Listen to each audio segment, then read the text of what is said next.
The head, the tail, the whole damn thing.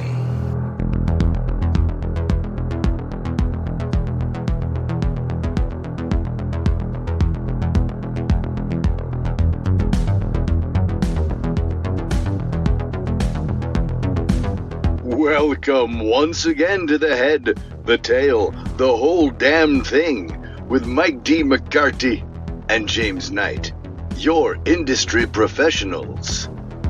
Today's episode, Misery and Send Help. Two really good movies, if you haven't seen them. Misery's kind of like a masterclass in storytelling, whereas I feel like Send Help is a masterclass in execution. We'll see if the boys agree. Hit it, fellas. Thanks, Tyler. Yeah, what a day. It's recording night, so it's time for Monster. Brought to you by Monster. Because you weigh less with hollow bones. Is that true? Do you weigh less if you have hollow bones? No. You bring it up every time I talk about Monster, about the hollow bones. What's the hollow bones thing? I don't know. That sounds like an urban legend, doesn't it? Like Monster will leach calcium from your body. It seems like the anti-calcium Monster. Does it have calcium in it? I don't know. Let's go to the label. It's got 250% of niacin, 240% of vitamin B6. That's my favorite vitamin B. Well, my favorite vitamin B is 12, 490%. 490%? Yeah. Can you overdose on B12? We're going to find out. Drink a Monster and find out. But no calcium. That would have been crazy if Monster had calcium in it. Like I said, I feel like it's the anti-calcium. I don't see any calcium. No. Welcome to the Head, Tail, the Whole Damn Thing. I'm tired, and that's my brother not as tired. But it's later for me. I'm on Chicago that's time. True. You are. You're on that California time. Oh, yeah. Just get up as late as you want and lounge around the house in your linen pants. Yeah. At 1 a.m, I was lounging through the attic in my linen pants trying to find the leak in my roof, which was coming down into my bedroom onto the pillow. Again. Because it had not been fixed last time. And it hasn't rained really, really heavy since back then. And the guy that I called to come and fix the roof, I left him a message like, hey, my roof is leaking, because he's been out here before. He's this old timer named Mike. He also fixes watches. He just comes by himself. He climbs up on the roof. Roofs and watches. That is a diverse portfolio from old timer Mike. But the strange thing about Mike is it's kind of like safety schmafety. He just puts a ladder up against the house, climbs it by himself. I'm like, do you need any help? And he's like, no. And you say he's an old timer? So he is. He's older than Speaking of brittle bones. Yeah. Just be careful, though. You get to be an old timer, you fall off the roof, you can break your legs. You don't want that. You definitely don't want that. Speaking of broken legs. Hey! That fits right into both of our movies today. Double feature, 1990s Misery. Yeah. And the recently released Send Help. From director Sam Raimi. And director Rob Reiner. Rest in peace. Yeah. First Rob Reiner we've touched since his unfortunate demise. Yeah. I mean, I can't imagine us reviewing too many Rob Reiner pictures. We're not going to do The American President? I don't think so. But he has done a couple Stephen Kings. This isn't the only Stephen King adaptation, because he directed Stand By Me as well. In fact, when the producer, I think it was Andrew Scheinman, was getting on a plane to New York, and he saw the book Misery in the airport, and he picked it up, and he started to read it on the plane, and he thought, wow, this book is fantastic. I wonder if anyone's got it yet. And because this is at the time where Stephen King is super fucking hot, and he writes a book and he puts it out, and it's instantly made into a movie. It's instantly or TV made series. into a movie, or somebody instantly buys it. But it turns out Stephen King, he was very close to this project because it was personal to him, and he didn't want to sell it. So he was not interested in selling the rights until Andrew Scheinman said Rob Reiner would direct. And because Rob Reiner had done Stand By Me, he was like, okay, I'll let you guys do it. Also, here's a bag of cocaine. Yeah. Miser what? Yeah, let's do it. Yeah, this was a personal one for Stephen King because Misery is all about a writer, and you can tell there's a lot of very personal touches into this, including the way it starts out. But before we get into that, if this is your first time joining us, we're about to dive into the classic movie here, and this one has been out since 1990, so you've had time. We're going to spoil the whole damn thing. Unless you're Gen Alpha, and then you've never heard of it. It's true. And what are you doing watching an R-rated movie anyway? Yes. Did the MPAA teach you nothing?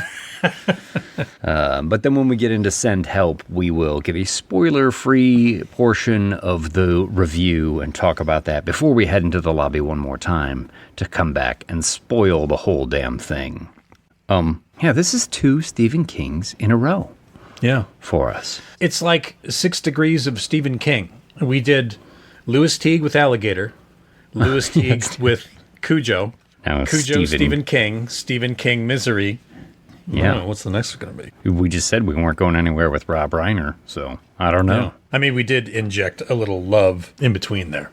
But who doesn't like injecting a little love in between? Whoa, easy. Yeah. You know what I'm talking about. But visiting Stephen King again, obviously the go-to place for all things arcane and unusual. Yeah. SKDW. Yes. The Stephen King Darkweb, right? Oh, did you find something on the Stephen King Darkweb regarding Misery? Oh, I did. Because I'm a fan of this movie. I'm a fan of this book. With Cujo, I read the book again right before doing the thing. Well, listen to it. I did not do this with Misery because I just haven't had the time. Sure. But, as always, Stephen King Darkweb can lead you to some unusual places. Sure. And in this case, I discovered this old trailer that was only used very briefly on I'm sure. TV. And this was back in the late 80s and early 90s. This was the days of USA Up All Night.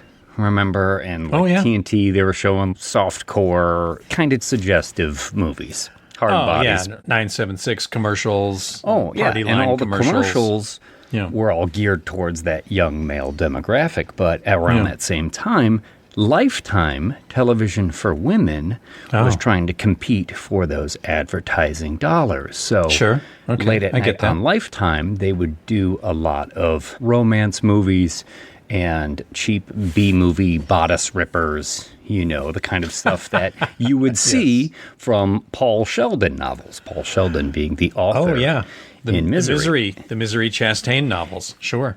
And I stumbled across this old movie trailer.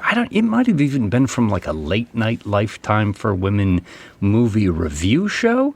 I'm really excited to hear what you found. Yeah, check it out.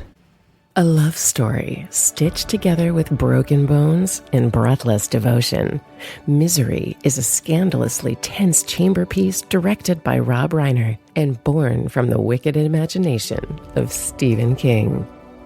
This is not a romance with candlelight and consenting sighs. This is perverse passion locked in a bedroom with the key swallowed whole. When novelist Paul Sheldon, played with wounded, rumpled allure by James Caan, crashes into a snowbank on a lonely mountain road, he is rescued by #1 fan Annie Wilkes. Brought to life with unhinged, breathy intensity by Kathy Bates, Annie is devotion heaving within a dowdy dress and duck boots, and laced with something far more dangerous than love. A thick 12 inches of snow is only the beginning, as it piles high outside her secluded farmhouse. Inside, Paul is trapped in bed, legs shattered, body broken, utterly at her mercy. The power dynamic throbs between them. She controls his pain medication, his food, his movement, his access to the outside world. And when she discovers he has killed off her beloved heroine, Misery Chastain, the betrayal cuts deeper than any lover's infidelity. Annie's heartbreak is volcanic. She demands he bring Misery back to life, forcing him to stroke the keys of his typewriter and sweat under the weight of inspiration until he can hold back his creative juices no longer and quench her thirst for romance. Annie doesn't want Paul's heart. She wants his words, his imagination, his creative climax delivered on demand. And Paul, sweating, trembling, calculating, must learn to perform for the most dangerous audience he will ever have. By the time the snow thaws and the final confrontation erupts in a frenzy of sweat and fury, you'll feel wrung out, like you've just survived an affair so intense it left bruises. Misery leaves you breathless, shaken, and just a little afraid of anyone who says they're your biggest fan. Yeah. Nice. How about that? Yeah, that's Lifetime television for women, bringing it in 1990. I felt a little booty call coming on there. That was a very short window. They were advertising like that on Lifetime, and it's hard to find those recordings, but Stephen King Darkweb, never fails to produce. That's pretty great. Well done digging up that treasure. And good little synopsis there. Of course, James Caan, Kathy Bates, Annie Wilkes. This was like her first real movie, and she would go on to win Best Actress for this one. Yeah. The rare horror suspense movie win for an actor. It's pretty great, right? Oh, yeah. And well-deserved. Holy shit. But, she wasn't the first person cast in this role. They tossed around a few names. They had a whole other couple set, ready to go, pre-production, starting to work out the bugs, and it was Warren Beatty. Yeah. And Bette Midler. Oh, Bette Midler, that's right. Could you imagine the movie that this would have been with Warren Beatty and Bette Midler? Wow. I'm your number one fan. God. Everything's all cockadoodie right now. No. You too, Mr. Man. I got that oogie feeling. Look at me. I'm all oogie. Now, Warren Beatty turned it down, and he was the one that recommended James Caan for it. Yeah. He said, no, give it to Jimmy. He's more of a man than I am. That's what Warren Beatty said. Yeah, Bette Midler was high on the list and turned it down, and then later on would regret that. But this is just one of those movies where the actress and the role fit so perfectly. And completely. I think William Goldman, who wrote this script, was really writing a lot of it for Kathy Bates. Yeah, he knew Kathy, and Rob had never seen her. And when they were trying to figure out who they were going to cast in the end, like once there's no more Bette Midler or there's no more anyone else at this point, it's like, what are we going to do? What are we going to do? Okay, it's going to be James Caan, and I suggest Kathy Bates. So Rob Reiner flew out to New York, watched her in a play, I think it was called The Night Mother? Night Mother. She was on Broadway in that show where she plays a woman struggling with depression. Yeah. And made a big splash back in the day. And he saw her and then offered the role to her right there. Yeah. And then, you're right, William Goldman just started tailoring it towards her. William Goldman, I mean, what a career that guy had. But oh, man. Misery, Princess Bride, Marathon Man. Fucking A. Magic. Yeah. William Goldman is fucking awesome. Not just the screenplays. Butch Cassidy and the Sundance Kid. He wrote the book Princess Bride, wrote the book Magic, wrote the book Marathon Man. Then he has, all these screenplays. Misery, Butch Cassidy, and the Sundance Kid. Yeah, what a career. Yeah, A Bridge Too Far. He's a President's giant Men. And also in this movie, you've got Rob Reiner, but his DP on this is Barry Sonnenfeld, who would go on to direct a bunch of big movies too. That's right. And it's funny, reading old reviews of this movie, it seems like people are real reluctant to say that Rob Reiner did a good job directing it. They're positive, but they're real lukewarm on Rob Reiner. They were reluctant to have Rob Reiner do this movie because he had finished All in the Family. He's more of a sitcom guy. But he'd done Spinal Tap.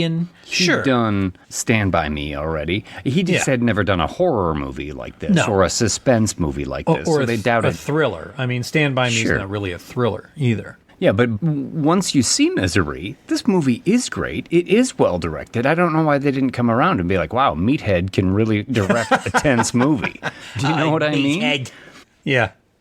So Kathy Bates wins for best. The way this movie is shot, the lenses that they use, the tension and the intensity that comes through these performances, 2 great ones. James Caan, also wonderful in this movie. Not a role that he would normally take either, because James is a very active guy, very hyper guy. K&B did the makeup effects for this movie. I worked for K&B for 22 years. That's Bob Kurtzman, Greg Nicotero, Howard Berger were K&B. And I talked to Howard, and he was saying that Jimmy Caan being so active and so like mobile, they were like, we cannot do a makeup on this guy. There's no way he's going to sit down for the 2-3 hours it's going to take for us to put the busted leg appliances on him. So they ended up making something that was almost like waders, right? That he could slip into like a pair of pants. I wondered when I was looking at them. Yeah. The couple times I've watched it, because when she eventually makes the splints or whatever that are going around his legs, I thought, I'm all proud of myself, honey. Look at the job I did on your legs. Bette Midler. Yeah, and I had heard that Rob Reiner said he liked having James Caan in there because he knew that he would just be annoyed being in the bed the whole time. Yeah, totally. And he's going to be frustrated, and that's some what you aspect want. of that personal sort of quirk about James Caan was going to feed into the character really well. This one starts off with something that must be, I mean, when I look at it, I think it's autobiographical, because it starts off with a tick, of the typewriter, and then the first shot is like a unfiltered Lucky Strike on a saucer with a match next to it, and a Should have been a glass short and a bottle straw and a little fucking pile. At this time. and a glass with a bottle of Dom Perignon on ice. Just kidding, Stephen King. We're big fans, and we do not think you have a coke habit. You may have had one at one time. Back in the day. It's well documented, but hey, you don't anymore. Certainly didn't slow him down or hamper him any, because... Nope. Tabitha, I've written another book! Steve, Call Hollywood! You just gave me Cujo 36 hours ago. Pretty much. But he's got the cigarette, he's got the bottle of Dom Perignon on ice, and he's just finishing his last page on the typewriter, tears it out in pencil, writes, "The End," sticks it in his leather valise, smokes his cigarette, pours the champagne. He has just finished his novel. Right? Yeah. He's staying at the Silver Creek Lodge somewhere. They don't say where it is in the movie. But they shot it in Park City, Utah. Yeah, it has the Colorado-Utah vibe to it, but it's also Stephen King. So I thought, was this supposed to be Vermont or somewhere like up in the mountains around there? That's a really good point, because isn't he supposed to be driving back to New York? Yeah, he drives to the Silver Creek Lodge every year in his 65 Mustang. So it was like... Not the smartest thing to do. Taking a 65 Mustang up the snowy mountain? Yeah. Rear-wheel drive is now what you want on They're the not icy known roads. for their handling in the icy weather. I just chalk it up to him being like a creature of ritual and habit and superstition, which is something that will get remarked on later in the movie. Like he always does the same thing.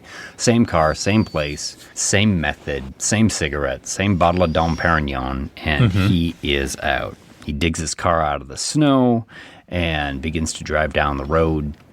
Title card, Misery. Misery. We get a little needle drop. What is that song? Shotgun? I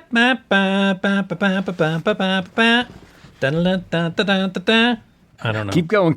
Yeah, I don't know. It's about all I got. Shotgun by Junior Walker and the All-Stars. It's got some horns. It's got some kick to it. He's happy. He's finished his book. He's swaying to the beat on the icy roads of wherever the fuck he is. And he's not going to be too much happier for too much longer, because begins to lose control and then flips the car over the side of the road. Rolls it. Boom, boom, boom, boom. Get a flashback to his agent's office. Lauren Bacall. Hey, Lauren Bacall, what's up? Hell yeah, Plays his Lauren agent Bacall. in this. Yeah. He's explaining to her he doesn't feel like a writer anymore. He's been trapped by his own success. Which Stephen King was as well, because Stephen King wanted to write other books, and he felt he was trapped in horror and supernatural. He wanted to do fantasy. He wanted to do detective stuff. He wanted to do other things. So this is his way, his character, Paul Sheldon, saying, I don't want to write misery anymore. I never wanted to be a romance novelist. And Lauren Bacall, his agent's like, listen, Misery Chastain put braces on your daughter's teeth. She's getting her through college right now. You are on essentially a gravy train with biscuit wheels. But no, he's decided to kill her off. And his new book, Misery's Child, is just hitting the printing press right now. Over 1 million copies already on order. It's going to be his biggest success ever. And we cut back to James Caan, a car door getting wrenched open in the blizzard, upside down. James Caan's bloody. He's got his valise on his chest, and somebody drags him out of the car, sticks the valise in their coat, and then fireman carries them through the blizzard. He kind of wakes up, and everything's blurry. I'm your number one fan. Bette Midler sounds a little bit like a shoeshine boy from a 1940s noir movie. Well, I am a 58-year-old man. I'm your number one fan. You'll have nothing to worry about. I'll take good care of you. He's attached to an IV, and this is Annie. We meet Annie Wilkes. I'm also a nurse, she tells him, and he's bruised, his legs are broken, he's been there for 2 days, she's feeding him painkillers. You know, she explains the blizzard was too strong, she couldn't get him to the hospital, the phone lines are down, and then she peels back the covers to show him his broken legs. This is a mess. It's gross. Bob Kurtzman sculpted this and It is. And painted these big giant foam waiter legs, essentially, that he slipped on like pants. So they look good. So they look great. They look very swollen, very gross. And so this is not makeup applied to his actual legs. This is like something he just pulled on. Something he can get into and get out of, because Jimmy wants to go fucking shoot some hoops, you know, if we got 30 minutes down. You know, he wants to run around the studio and jump over a fucking golf cart or something. Doing this one for Brian Piccolo. That's a Brian song joke. Recovering to do. And he's very motherly, very nice. And he's been there for a while, so his agents call in, and this is when we get some of the other characters, and they don't pop up very often, but God, they're so welcome when they do. Richard Farnsworth and Frances Sternhagen. Richard Farnsworth plays Buster, the sheriff, amazing, and the deputy, and the head of the policemen's union, and the local fishing guide and everything. Yeah. And Frances Sternhagen is his wife/partner, essentially. Deputy a little bit as well. When you're in this car, you're my deputy. You're not my wife. When she tries to get fresh with him. Well, this deputy would rather be back home under the sheets with the sheriff. That's all right. Get it. Listen. They have such chemistry. It's so great. Old turkey makes great soup. You know what I'm saying? Is that a thing? Don't Google it.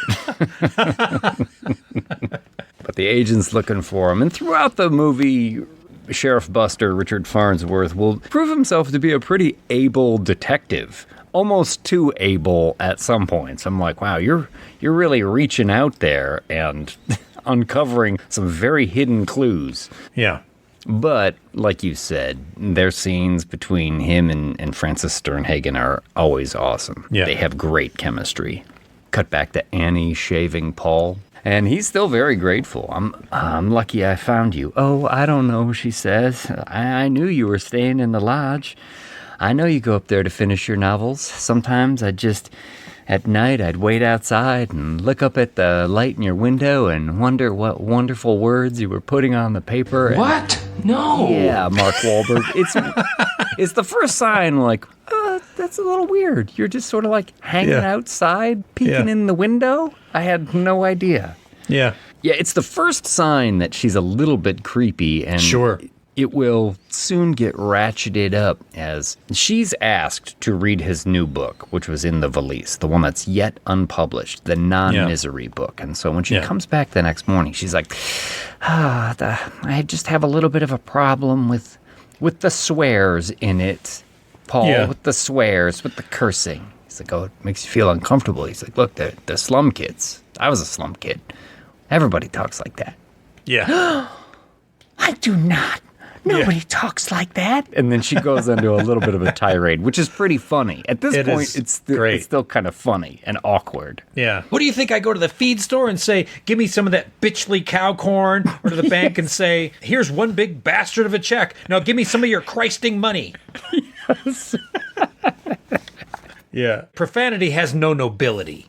And she gets so worked up as she's been feeding him soup that she kind of spills the soup on his bed, and then she's like, look at what you made me do! Yeah, he's just side-eyeing the soup, and he's side-eyeing. He's just like, oh, shit. Shit, I'm sorry. Instantly switches, I love you, Paul. And Paul's like, whoa. What? No. What is going on? Well, she's attending to business, and she manages to get into town and returns with Paul's latest book. He's been just in bed the whole time. His shoulder's messed up, so really can only use one arm. His legs are both still healing. She comes back with his latest book, Misery's Child. She got it from the store. And he's like, oh, so the roads are open? And she's like, just the one to town. The one's into town, but not to the hospital. And I talked to the doctor, and he said that if there's no infection, you're good to stay. And then he's like, oh, so the phones work? And she's like, well, the one's in town. Mine's still out. Oh, okay. Yeah. She's still being so polite, but he is definitely starting to see through it already as she leaves to go start on Misery's Child. She's so excited to tear into that book. And we, as audience, already know Misery dies in this book. Yes. And she has no idea. And she's like, oh my God, Misery Chastain, oh my God, Misery changed my life. I'm like, this will be good. And you see that too, I think, in James Caan's performance too, that there's that little bit of like, oh, well, we'll like see where sort of a worried this goes. Book. Yeah. Oh. Yeah. You've read this book before, though, right? Sure. It's been a long time. But Do you remember, is the pig in the book? Because in the sort of the next scene, the pig makes an appearance. Annie's pet sow, Misery. And I wondered, is there more to this pig? It's an aspect of this movie that never really goes anywhere. It's just an odd detail. And I wondered if, like, in the book, does the pig, like, dispose of evidence? I think Annie kills more people in the book, but I didn't know if she, like, fed them to the pig or what the whole deal was. Yeah, I think the pig's in the book. I think I remember that. No, I think I had heard in something when I was researching the movie that does she run someone over with a lawnmower? I think she does kill somebody with a riding lawnmower. I don't remember too much about it. Maybe it was a cop. Yeah, I watched some video about differences between the book or 10 things you didn't notice about Misery or something like that. And I think it's like a state trooper investigating or something that she runs over with a riding lawnmower. And Rob Reiner decided not to put it in because he thought that was a little too cheesy for the tone of the movie. I mean, it kind of is. Yes, I would agree. It would feel out of place in this. This movie does not need something like that, for sure. No. What it needed was Bette Midler the whole time on a riding lawnmower. Out of the way, trooper! I've disabled the dead man switch on this. A little bit of hocus pocus and the lawnmower rides itself.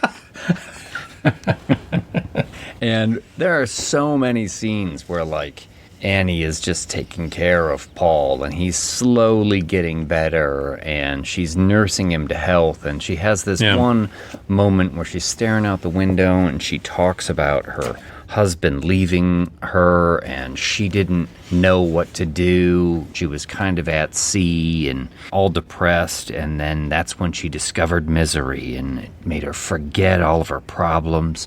She's only got 2 chapters to go in the book, and it's just divine. Yeah. And then you see Paul sort of reaches under his blanket and he pulls out like the piss bottle. Like he's been relieving himself. He's been pissing the whole time. He's been pissing in a bottle, which is kind of funny. And it reminded me because when we were growing up. Sure. Yeah, go ahead. Tell him. Both of us suffered broken legs at points. Yep. And we had casts and were incapacitated. And do you remember the apple juice? I do. I do remember the apple juice. You had a broken leg, and I went in your room, and I don't know if it was Mom's just like sense of humor that she had given you a glass apple juice bottle for you to use to take a leak in. And so it still had the label on the side, apple juice. And I went in. I think everyone knows where this is going. I was probably 5 years old. Mike, what's that? And you said, it's apple juice. It's apple juice. And it sure looked like apple juice. And then I think you said, have some. And I got that, and I unscrewed it, just about put it to my lips before you're like, no. Yes. But you waited till the last minute before you stopped. I wanted to see how far that joke was going to play out. Before I allow my younger 5-year-old brother to fucking drink urine. I imagine you were already worried about the one broken bone you had, and you didn't want any more after you tricked your brother into drinking your own piss. Yeah. That's a good one, though. It's a good story. Yes. People are going to like us more now. Well, Annie leaves his room. I got to finish the book. All right. Yeah. We all know something's coming here. Oh, yeah. Full moon at night. Falls asleep. The door opens, and here's Annie. You dirty bird. How could you? She can't be dead, Paul. Misery Chastain can't be dead.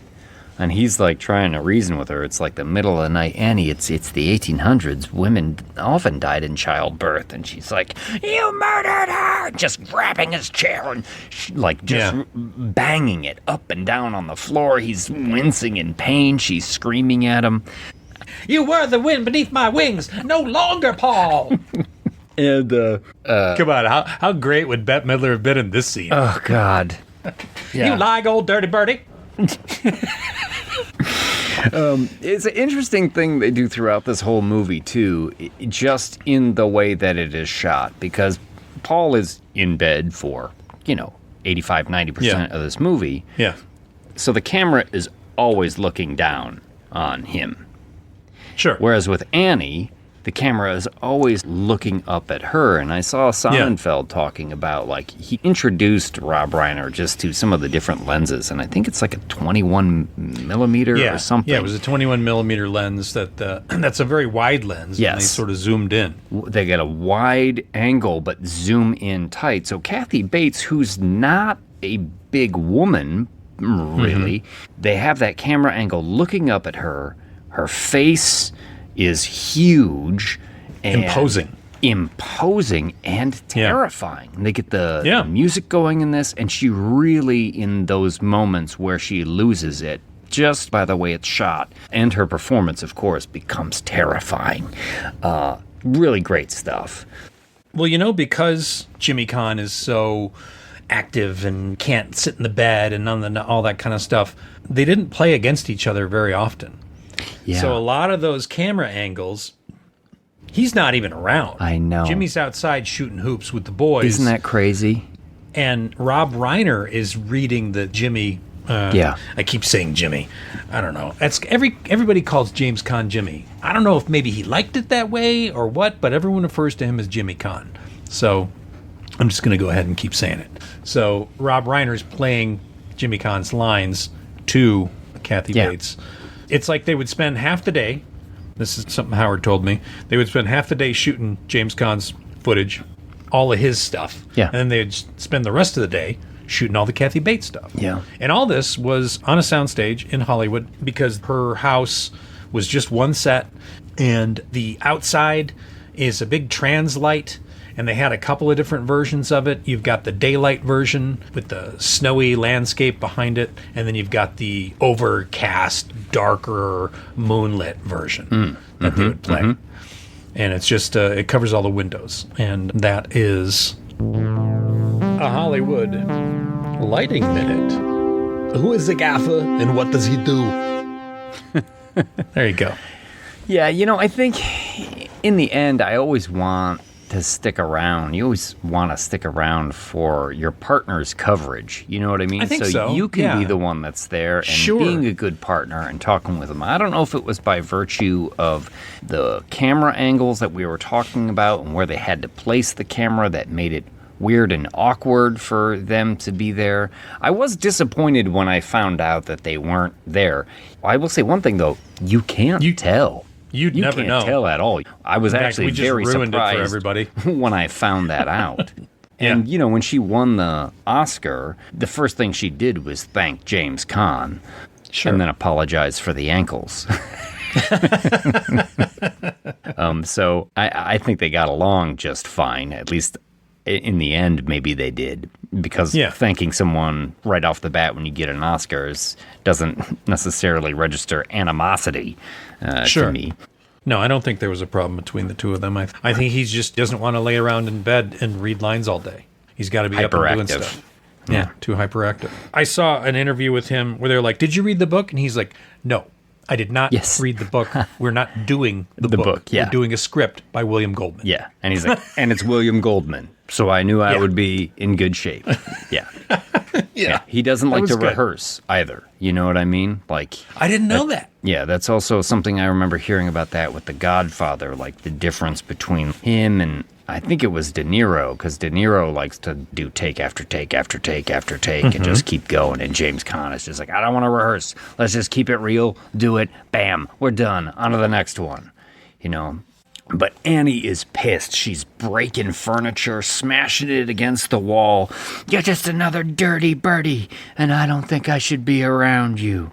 So she goes to leave, and as she hits the door, she confesses to him, don't even think about trying to leave, because I lied. I haven't told anyone you're here. We haven't talked to your agent.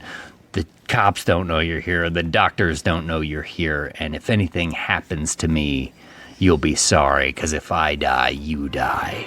Yeah, that's pretty good. Fuck. Okay. Yeah. Shuts the door and drives off. So first thing he does is like, flop on the floor, wincing in pain, one arm, crawl over to the door, and it is locked. He can't get through. And he's too weak to get back up into bed. So the next day, she'll find him. She's all cheery. Paul, what are you doing on the floor? Oh, you silly goose, or something like that. Hold on. Picks him up. He's like, She's like, He's quit like, being wait, such a no. crybaby. Yeah. Yeah. You'll be fine. Yeah. Puts him back into bed. I got a surprise for you, but I need you to do something. See, God told me to show you the way. And she wheels like a Weber grill into the bedroom. What the fuck? God said, let's smoke some ham hocks. Oh, man. And she's got his manuscript, his unpublished manuscript on the grill, and she forces him to burn it. It's a great little scene here. He's trying to convince her, there's tons of copies. And she's like, no, there's not. You're superstitious. You only have one copy of this until it gets published, because I'm your number one fan and I know everything. So I learned that on Merv Griffin. That's right. And he just kind of goes, Merv Griffin. Son of a bitch. Damn you, Merv Griffin! Well, it goes up in flames. Whoosh. Oh, good heavens. The little bits of my dear. The manuscript are flying up. They're catching into the curtains, and she's like patting it down. If you see the behind the scenes, they've actually got like little flaming bits on like fishing line that they're floating up. They're standing above the set, letting that stuff sort of fly up. It's pretty cool, because first time I watched the movie, I just assumed, that's a cool, happy accident. And I'm like, nope, not at all. It's not an accident. That was on purpose. Again, Rob Reiner's direction is fine. So. This movie wasn't very funny, one of the reviews said. I was like, it wasn't very funny. Jesus Christ. I heard it was supposed to star Bette Midler, so I was really expecting a laugh riot. Right. From the director of This Is Spinal Tap, a new Bette Midler joint. Misery loves company, sweetheart. Well, Paul is just stricken now, and he's going to start calculating, making some plans. Sorting it out. She's been giving him some painkillers, these red pills, like capsules. He starts, like, hiding those away, uses a fork to put a little hole in the mattress, and he's just squirreling them away. Yeah. Not taking his pain meds. Brave at this point. His legs are fucking smashed. Yes, but they are looking better. Like, he has been there for a while now. And I don't trust that she set those things back right. That's what they don't get into later is that, you know, he's in a wheelchair the rest of his life. Well, he gets his wheelchair pretty much in the next scene as she reveals the surprise. She sets up a studio for him, a typewriter that you get a deal on because it's missing an N key, which is also an autobiographical thing from Stephen King's life. I think he worked on a typewriter for a while that had no N key when he was a kid writing his first stuff. Nice. You're going to write Misery's Return, your masterpiece. Brings in the paper. He's like, I don't know how I'm supposed to write, but he's kind of got nowhere to go, so he starts playing along. Well, I can't write on this paper, Annie, because it smudges. What do you mean it smudges? Well, let me show you. Types out the word smudge, and then, sure enough, uses his finger. Smudge. Oh, she does the same thing. Yeah. Well, oh, gosh, I guess it does smudge. Yeah, I don't suppose you could go back into town and get me some white bond paper or whatever it is. Yeah. Cora something bond. Yeah. This has been a what kind of paper you should use minute. Anything else I can get for you? Minute. As Annie gets a little bit perturbed by this. I do all these things for you, and all you can be is like, you got the wrong kind of cock-a-doodie paper, Annie. You better start showing me a little bit more respect, Mr. Man. And then she slams the box of paper down on his legs. Yeah. Storms out of the house and drives off. Well, Paul had noticed a bobby pin earlier that he had managed to get and heads over to the door and bends the bobby pin in. Unlocks it, picks the lock. Hey, how about it? He was an old slum kid, he said. Yeah. Still got some of the street skills. He wheels out into the house. Mm-hmm. Pretty much the first time you get to see the house. I think that you get some brief glimpses of her bedroom where she's like eating Cheetos in bed. A fucking monster. Watching Love Connection. Cheetos in bed. Come on, it's going to get crumbs. They're going to be orange. What the fuck? Orange fingerprints on your pillowcase? No thanks. Stop it. And Queasy. A little bit like Good Boy, too. You know, we were talking about the movie with the dog, how they had that camera angle low for the dog. He's in the wheelchair, so the camera angle is like wheelchair camera angle. Yeah, it's right down at that height. I could imagine it's Barry in a wheelchair being pushed around. He sees a phone in the living room, wheels over to it, picks it up, tries to dial, then realizes, like, there's no guts in the phone. Yeah. It's just an empty shell of a phone. Yeah. You crazy bitch. And there's also next to the phone like a framed picture of Liberace. She has a lot of framed pictures of Liberace. Speaking of you crazy bitch. You know, they cut the line "you crazy bitch" out of the New Zealand DVD, of all things. Really? Well, New Zealand sometimes is a little more conservative about some things. Yeah, I mean, it's Australia and New Zealand. It's both. You know, it's Region 4. So if you got the Region 4 DVD and you're one of our fans down under, maybe you don't know that this line was in the movie. He calls her a crazy bitch? No. I mean, what? No. Yes, that's right. Australia, Mark Wahlberg. Well, she is a crazy bitch, and as he's wheeling around her place, he bumps into a little side table that has a menagerie of little animals on it. And catches the penguin before it hits the ground. It bumped it off, and he puts the penguin back on the table and pointing in the wrong direction. It's very apparent it's pointing in the wrong direction. This will become a very big plot point later on in the movie. It's interesting because there's also a continuity error in this movie. Oh, really? Yeah, because he knocks it off at this point. Later on in the movie, he will convince Annie to have a dinner with him. Sure. And in that dinner scene, you can see the side table with the menagerie in it, and the penguin is pointed in the correct direction, facing due south, not the direction that he put it on the table. And I just thought that was an interesting thing that I caught the second time I watched this. They show the angle a couple times, and you can clearly see the white breast of the penguin, because everything else is a little bit blurry, but that penguin is facing in the wrong direction, which I thought was an interesting little bit of a continuity error Hollywood Minute. Send us an email and tell us which way your penguin faces. And you can send that email to thewholedamnthing13@gmail.com. That's right. Which way does your penguin face? Mine's due north. Usually.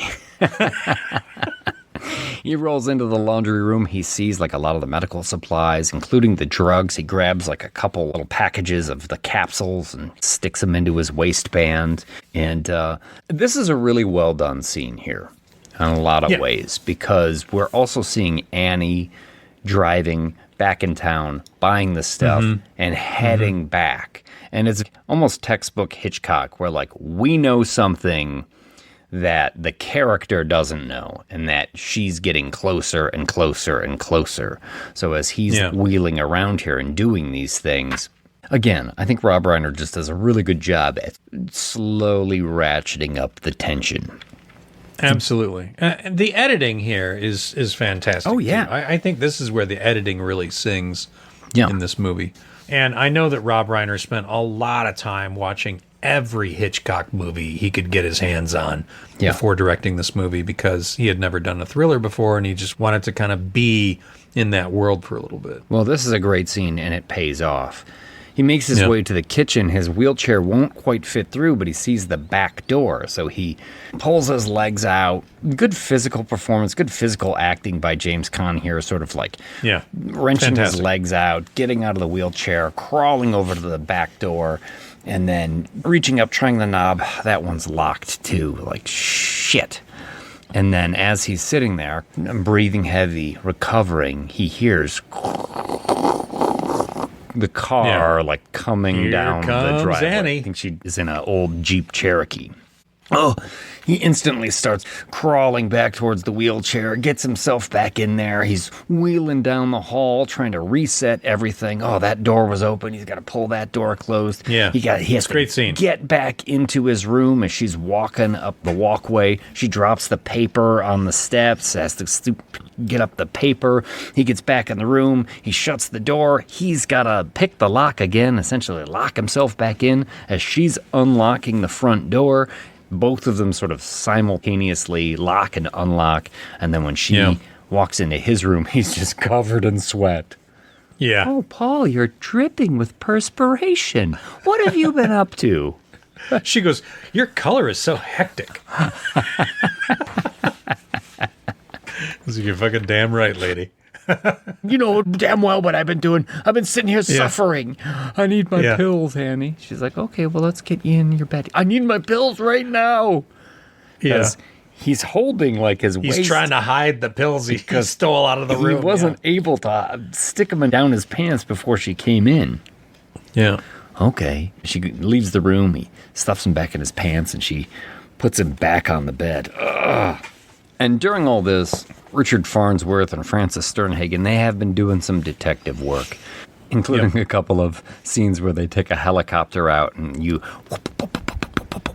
see the helicopter, and then you have that shot of inside the helicopter, which is obviously not inside a helicopter. In a helicopter? Yeah. Richard Farnsworth looking through binoculars, like, look down there. And a shot from an actual helicopter where they see Paul's flipped Mustang there's been enough of a thaw that they find his car. And we get like a little scene of the California State Police there. An uncredited J.T. Walsh. J.T. Walsh, yeah. In this movie. Absolutely. Who did a couple of different Stephen King things, I think. Yeah. Well, J.T. Walsh is Chief of Police Sherman Douglas from the Colorado State Police, and he says, well, his Mustang's just recently been discovered, but it's been there for weeks, so it must be presumed that Paul Sheldon has either died buried in a snowdrift or been torn apart by wild animals. He doesn't say that exactly, but he says that. That's basically what he says, yeah. But Sheriff Buster notices on the Mustang, oh, look at these dents on the door. It looks like somebody took a crowbar and pried it open. Like, he didn't die that way.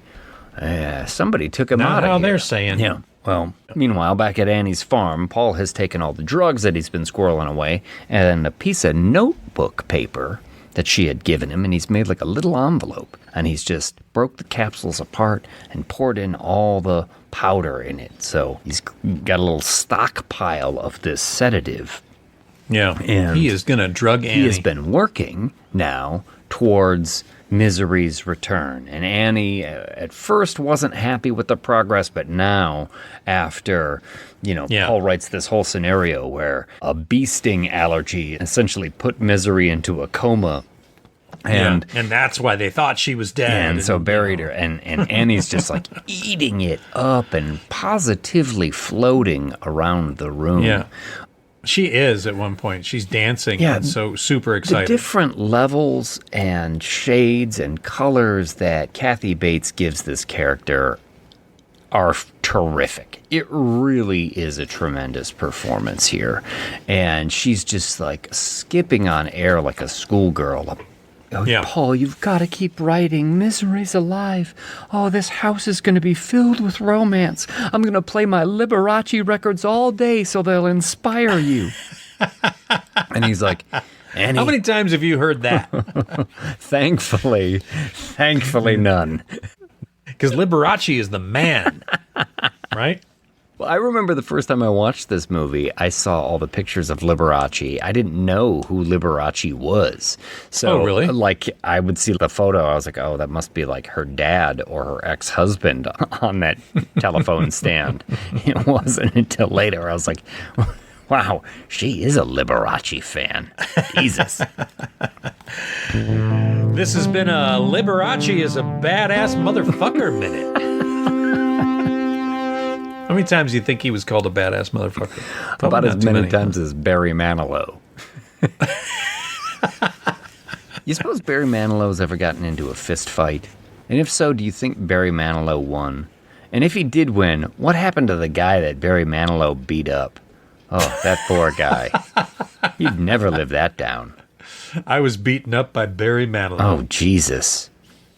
Rough. You were beaten up by Barely Man Enough? No, that's not what I said. Barry Manilow, the Copacabana Hammer. Yeah.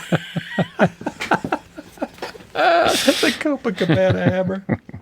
As she's dancing around the room, Paul's like, Annie, will you have dinner with me tonight to celebrate Misery's return? Oh, Paul. And cut to the dinner scene where I said the penguin is in the wrong position. You really shouldn't be paying attention to that penguin. I just have watched this movie a lot, not just in the past couple of weeks, but I think I also watched it like about a year ago. Yeah. And wow, this is great meatloaf. She's like, oh yeah, well I mix a little Spam in there to give it some extra zip. And he's like, oh, that's right. Well, you can't get this in a New York restaurant. Yeah. Just like, nice. Almost every line out of his mouth is slightly sarcastic and she doesn't quite understand. Hey, I tell you what, let's have a toast to Misery's return. Pours the wine and she's like, oh no, oh, easy. Whoa, he's pouring a big glass in there. He's like, all right, hey, you know what? Let's do this right. You got any candles? Oh, sure, Paul. She goes into the other room and he does the old yeah, I'm going to dump the whole powder thing into your wine. Stir it up real quick, and he slips her a Mickey, essentially. she comes back. Oh, I've got the candle here. But in her sort of excitement and clumsiness, she knocks her glass of wine over and spills. And how about this moment? Because we've had scene after scene after scene after scene where he's like, oh my God, I've been saving the pills. Ooh, I found more pills. I made a little pocket where I'm squirreling away the pills. Now I've got an envelope. I'm putting the powder from the pills in there. It's been built up so long, and then she just spills it. And James Caan is like, What? No. Oh, yes. Yep. Mark Wahlberg. Exactly, Mark Wahlberg. And then Kathy Bates pours another glass of wine after she's like, oh, I'm sorry I messed that up. And she lifts up her glass and she says, to misery. And he's like, to misery. And it's beautiful. It's beautiful double meaning to it after just washing all of his hopes gets spilled all over the table. To misery. Great. Yeah. Little writing montage. Day and night. He's at the typewriter, clacking away. But also, when she's not in the room, doing a little lifting on that typewriter. Oh, yeah. Both arms. Lifting just that lifting royal, that thing. Yeah. That big royal typewriter. Jimmy Caan had Those an things idea. Are fucking heavy. Hey, look, finally. How about I start working out? I've only got one arm. Can I do one arm push-ups? Totally. And then comes a scene that, I mean, if she wasn't already giving a bravura performance here, this is the scene that seals the deal for her. Is it Academy when it's raining Award. outside? Yeah. Yeah. Because as much as she's been like quirky and like volcanically crazy and camera angles give that big face and everything, and then she's been like sweet and motherly and she skips around the room like a girl, she comes in just obviously shoulders depressed. Dropped, shuffling her feet, blank look on her face. Just wearing kind of a robe. Yeah. Her hair's a little bit messy. Annie, what's wrong? It's the rain. Sometimes it gives me the blues. Here's your pills. Yeah. You'll be leaving me soon. Your book's almost done. Your legs are getting better. I love you, Paul. Someone like you will never understand. Will never understand losing someone like you when you're someone like me. And she pulls out a revolver. I have this gun. Sometimes I think about using it. I better go now. I might put bullets in it. And it's awful, man. It is. It's just like so understated, depressed, and I mean, awful. imagine seeing this movie for the first time and not having read the Holy shit. not knowing where this thing's going to go. This movie builds so much tension, especially like you say with the squirreling away the pills, and then he's going to try and drug her. It's going to be his big escape, and then that is foiled, and now we're back to fuck. He's doing really good with the book. They're nearly finished. Yeah. And then she goes to town at one point. He steals a knife. Yep. And hides it. Yep. And he's hiding it in the arm sling. Yep. And he's like ready for her to come home. And okay, this is the day. This is the day. Like we've been building to this now too. And we're so excited that, okay, she's going to come in. He's going to attack her. It's going to be some kind of knockdown, drag out fight. And she never comes in the room. Yeah. He sees like her feet underneath the crack in the door. Pause at the door. Yeah. And then just leave. And he's like, oh. He falls asleep. He hears the love connection. Chuck Woolery. Yeah. Gets turned on. Boy, Chuck Woolery turning things on. Just like usual, right? He hears the love connection turn on. He falls asleep. And then he wakes up. Annie jump scare. She's right there. Yeah. I know you've been out, Paul. Oh, yeah. Yeah. My little penguin always points due north. Yeah. She. So does mine, darling. So does mine. She ejects him, sticks him with a syringe. And so when he wakes up groggy, that's when she reveals. Yeah. I know you've been rolling around. I know you've been going through my place, and I know you found my scrapbook, my little murder album. I can only imagine what you thought of me. And that album is, I mean, it's like... Lots of babies died in her nursing care. Because she was head of the maternity ward, and also it seemed like she had murdered the other nurses who were in her way so she could get the promotions and graduate with top honors, and like... her husband's disappearance is mysterious, and good stuff. Her father was mysteriously murdered as well. So, yeah, he doesn't need any more proof that she's crazy, but it is a scary little journey. None of us need any more proof at this point. But he wakes up groggy, and she's like, I know you've been rolling around because that penguin is facing in the wrong direction. Here's the scene that everybody remembers from this movie. You know, Let me tell you about my friend Shalto. She told me about the diamond mine. And then in the diamond mine, they would sometimes hobble the men because they would try to escape. He's all tied down to the bed with like belts and ropes and all sorts of stuff. Annie, what are you doing? She's like, oh, don't worry. They wouldn't kill him because that'd be like junking your prize Mercedes if it just had a flat tire. Yeah. But she takes like a 4x4 out. Annie, what are you doing? She sticks it between his ankles, his immobile ankles. Yeah. Annie, please, I don't know what you're thinking about, and she's like, oh, don't worry, Paul, it'll all be over soon. And she brings up that sledgehammer. Jesus Christ. How about this effect? Yeah. Tell us about this.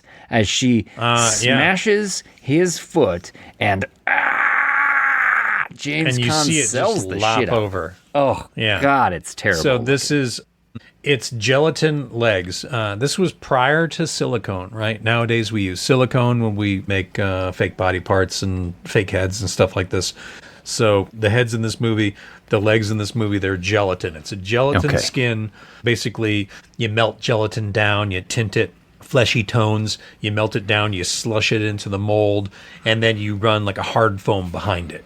So when you pop the mold, you've got this gelatin skin, which you can seam down with a waxer, right? You've got the mold line seam on it. You can kind of melt the seam away and then kind of stipple across it to sort of like fix it, and then you can paint it with some like watercolor inks. And it's backed with this rigid foam inside. And Howard Berger, who was also on set for this show, he had hollowed out a piece in the ankle and had a piece of armature wire, which, you know, when you bend the wire, it goes and it stays where it goes. Well, because there's somewhat of an elasticity to gelatin, it's a little tough, depending on how many times you've melted and what you've broken it down with, because you can reboil it or reheat it and add more additives into it to make it a little softer or a little more brittle. And it's kind of stiff, so they would bang it with the hammer, and it would like knock over to the side, but then kind of spring back because of the armature wire would sort of roll over on itself. And Howard was on set, and he's like, fuck. And they did take after take, and it's starting to, like, damage the wire. And he said, you know what, Mike? It always comes down to duct tape and monofilament and super glue. And I had duct tape, I had monofilament, I had super glue. I took a washer, and I put the mono around the washer and secured it to, like, the toe of the foot.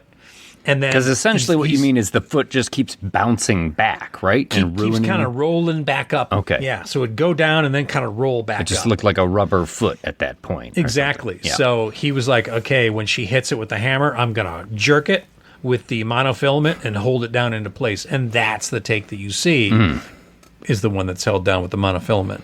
And that is how sometimes monofilament can save us on set. Hollywood Minute. Hot damn. Yeah. It looks amazing. It looks great. It looks amazing. It's unforgettable. And it is absolutely unforgettable. The moment I saw this in the theater, I was just like, yeah. It's so good, they don't need to do it a second time. No, she they just don't have to goes show to it the again. other foot. This will all be over soon, Paul.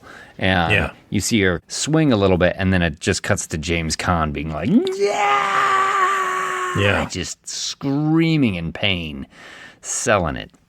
Great stuff. Horrifying stuff.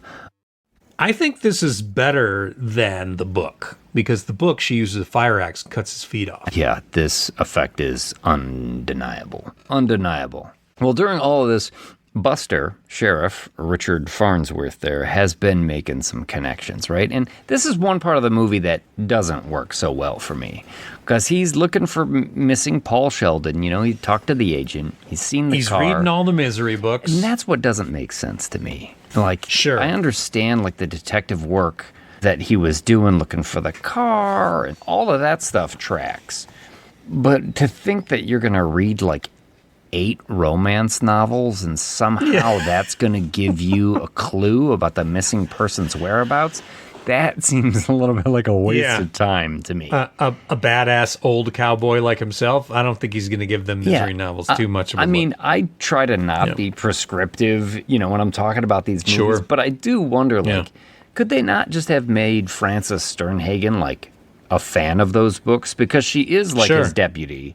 And at some point, they could have stumbled across the same quote. Essentially, he makes a connection to Annie Wilkes being on trial for the deaths of the infants, and Annie Wilkes is quoted as saying the exact same thing that Misery says when she's on trial in one of her books. Such and such book. And he connects these two things, and it's pretty thin for me.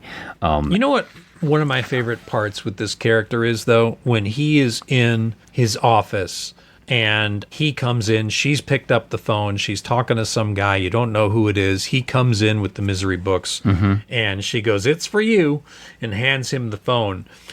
And you just hear the one side of the conversation, and it reminds me of the beginning of Jaws, when they're talking about the kids karateing the picket fences. And he just goes, "Now, Jim, we've been through this before. If you're going to have a bench out in front of your store, people are going to sit in it." People are going to sit in it, And he goes, "Well, I don't like him either, but that doesn't mean he can't sit in the bench," or something like that. And I'm not going to go tell him to get off. Yeah.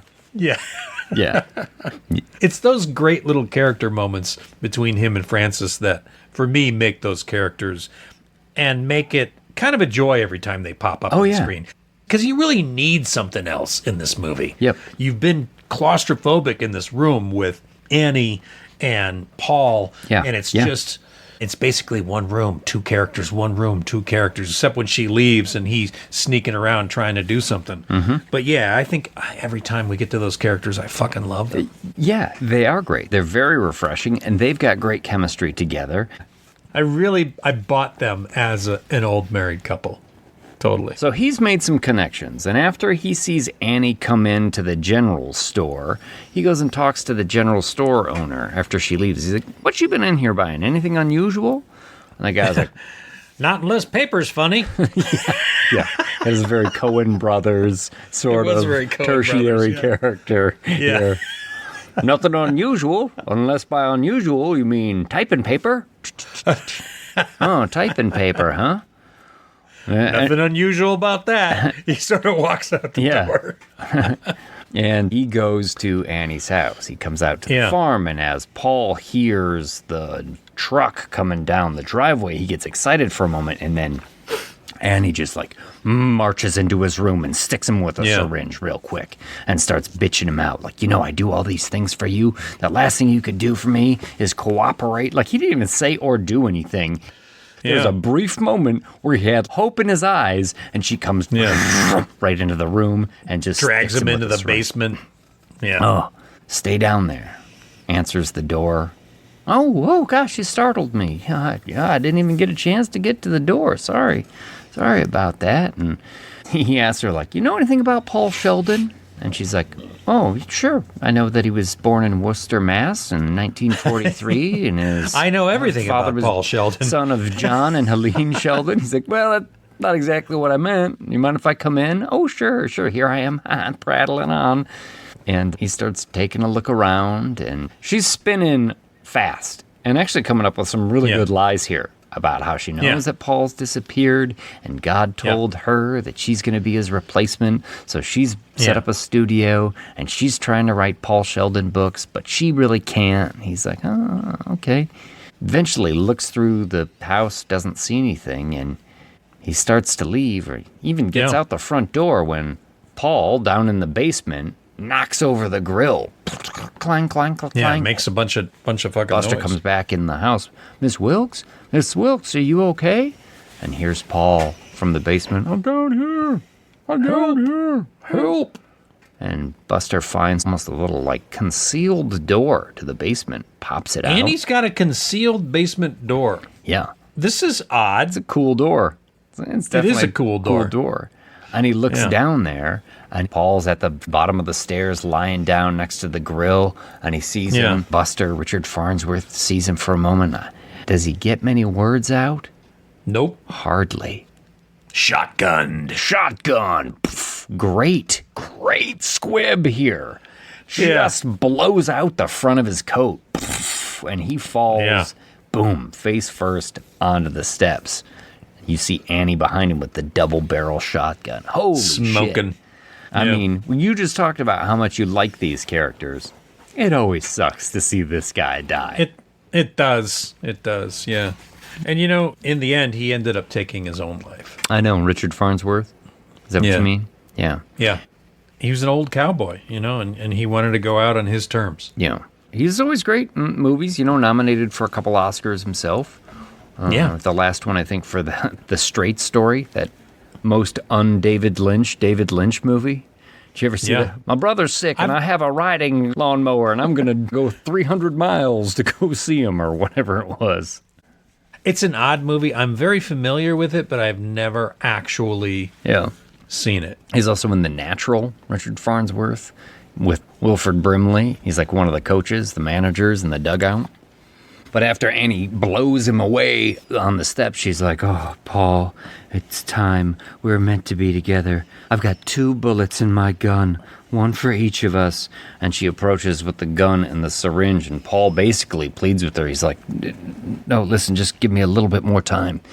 We got to finish the book. We can give Misery eternal life if you just let me finish the book." And it's a compelling argument for her. It is, absolutely. Okay. I can see why she would want to go for this. Back at the typewriter, I'm almost done. I just need 3 things. What do you need, Paul? I think you know exactly what I need. She's like, "Oh, I'm just fooling." And it's the things we saw at the beginning.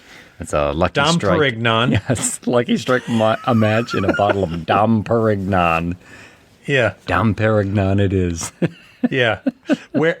Where does she get that bottle from? Good and when did question. When did she buy that bottle? Yeah, good question. Annie's always had Dom Perignon in the house. Fancy. You know, in case Liberace drops by.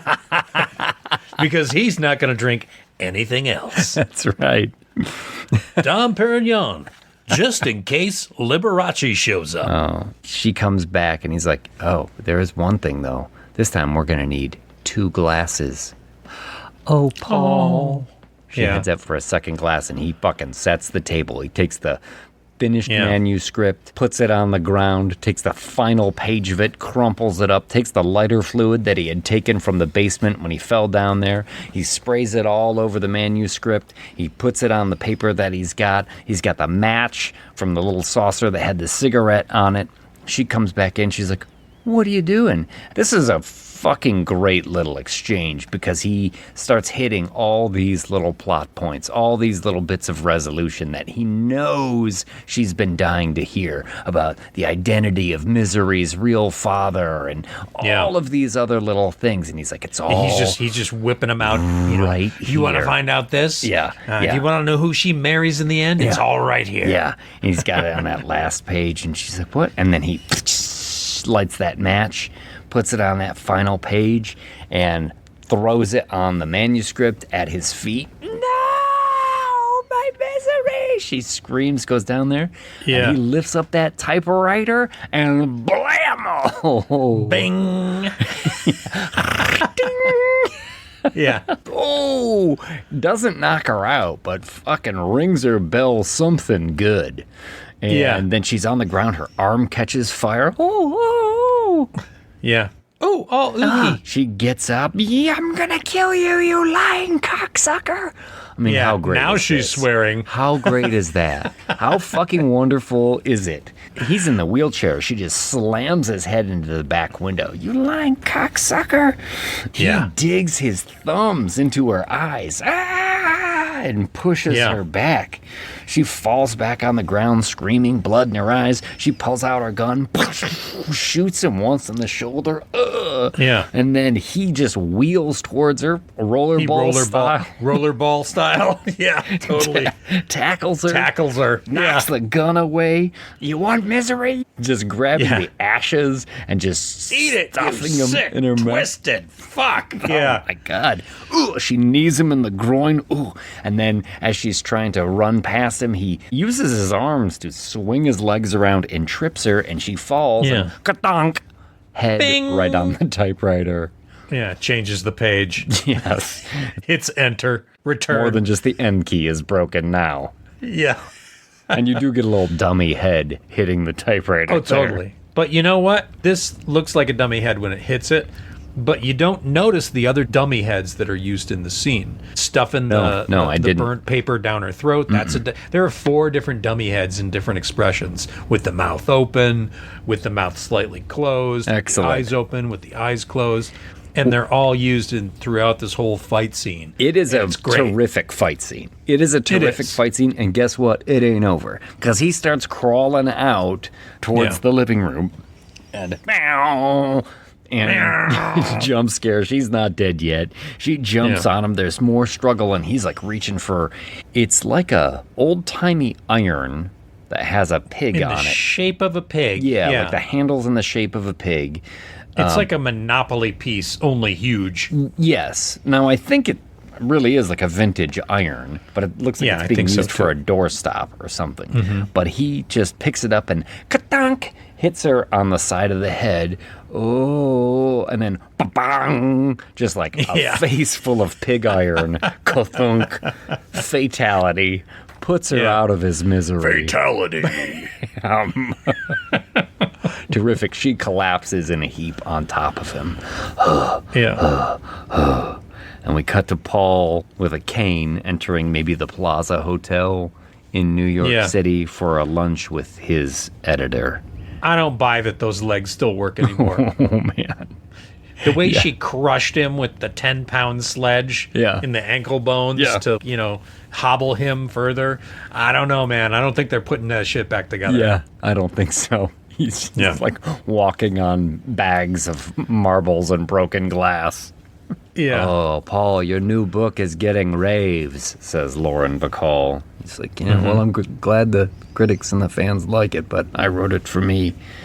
She's like, well, you ever think about all that stuff you went through and the Wilkes farm, putting that into a book, doing a nonfiction? He's like, oh, sounds like you're asking me to take the worst traumas of my life and turn a buck on it. She's like, well, everybody likes money. As you do. He's like, yeah, sometimes I still see her, though, in a way, like it was my ordeal with Annie. Let me write that book that is getting all the raves now. And he's kind of looking across the Plaza Hotel and sees Annie actually walking towards him, pushing a cart. Sometimes I still see her. And then as that figure gets to the table, it's someone else who just says, excuse me, are you Paul Sheldon? I'm your #1 fan. He's like, great. Yeah. Fantastic. So that's Misery. What do you want to rate Misery with? Oh, shit. Broken ankles? Yeah, why not? How many ankles are you breaking for Misery? I'll tell you, I'm just going to shoot right out. This movie's what you want. Oh, yeah. Most definitely. Absolutely. It's a solid 9 for me. Oh, nice. Nice. Yeah, this movie's nearly flawless. If anything, you maybe get a little tired of the two of them back and forth in the room. And I mean, it is such great acting and such good characters. But, after watching it and watching it and watching it, there are parts of the film where I'm like, all right, let's get to the next part of the film. But it's still fantastic. Yeah, I also think this movie is what you want. I'm giving it 8.5 broken ankles. Maybe he can still hobble around on one of those. One of those guys is making it to his wheelchair. The only part that bothers me, like I said, is the detective work by Buster is a little bit of a stretch for me. I mean, I get what you're saying, but I just love the character so much. I do, too. I mean, every time he opens his mouth and says something, I want to hear it because it's cool old cowboy logic. And like you say, him and Francis, they just play off each other. But I think this is one of the best King adaptations. It's probably top 3 for me, honestly. Yeah. Yeah, it's a great movie. Yeah. Bar none. And actually has a lot of things in common with our new release. There's some big things and a lot of little details that these things have in some common. odd little strange details. Yeah. Well, let's step into the lobby and, if we don't come back in about 3 minutes, send help.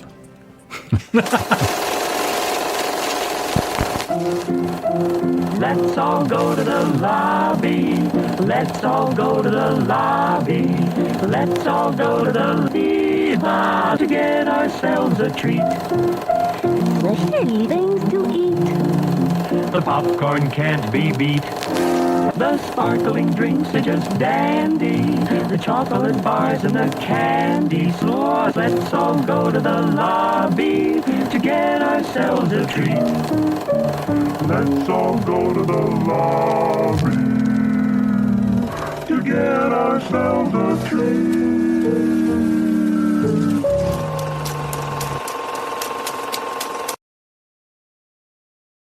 Hey all, it's Mike from the Head to Tail, the Whole Damn Thing podcast, reminding you that we are in the month of March right now and doing our own bracket bloodbath again, just like last year. It's Final Girls this year, so head on over to our socials, let your voice be heard there, or become a Patreon member and chat with us on our private Discord. Either way, let your voice be heard, pick your favorite Final Girl. And now, on with the show. Did you happen to run into Bette Midler when you're in the restroom? Welcome to the bathroom, sweetheart. I don't know why she sounds like a 40s detective. I gotta tell you, I didn't expect you to pull out the Bette Midler. I can't think of anyone I could do less of an impression of than I know, right? Midler. Partially because I'm not so familiar with their catalog of work. Oh, but we're not here to talk about Misery. We're here to talk about the newest Sam Raimi joint. Yeah. 17 years. Wow. It's hard to believe that Drag Me to Hell was that long ago. 17 years since he's done a horror movie? Yeah. What was the last thing he directed? Was it that Marvel movie? Yeah. Doctor Strange, Multiverse Madness, something or other, whatnot. I think the last time he's really done some horror, though, was Ash vs. Evil Dead TV show, which I rewatched over the holidays. When everyone was like, oh, Stranger Things, Stranger Things, Stranger Things, and other people were like, Stranger Things made me mad because of blah, blah, blah. And I was like, you know what? I'm going to watch Ash vs. Evil Dead TV show. Hilarious. Short episodes, 25 minutes each one. Yeah. Over the top, gory, hilarious. Yeah, I enjoyed that show a lot, too. Yeah. The only episode I remember really not digging on too much was when, don't they go to a sperm bank at one point? Yes, they do. Yeah. That was a bit much for me. And the magazine comes to life and it's talking to him. Yeah. And there's that was a bit lots much. of sperm and jizz and things that are being shot around the room. And yeah. But that's not why we're here. We could talk about Sam Raimi's filmography all day if we wanted. It's certainly one that has some hits and some misses on it. Sure. But we've got Send Help. Send Help. Movie about a mismatched couple stranded on a desert island. I think we can say all that without spoilers. Sure. And just to remind everyone, if this is your first time, we will be giving a spoiler-free review before we head into the lobby. One final time to come back and ruin the whole damn thing. Yeah. But before we do that, Mike, you want to tell them where they can find us? Find us on Instagram, Whole Damn Thing 13 at Instagram.com. Find us on TikTok, The Whole Damn Thing at TikTok. Also, our show is lovingly supported by our Patreon supporters. So we don't have to go out of pocket for costs of recording and storing and all kinds of things.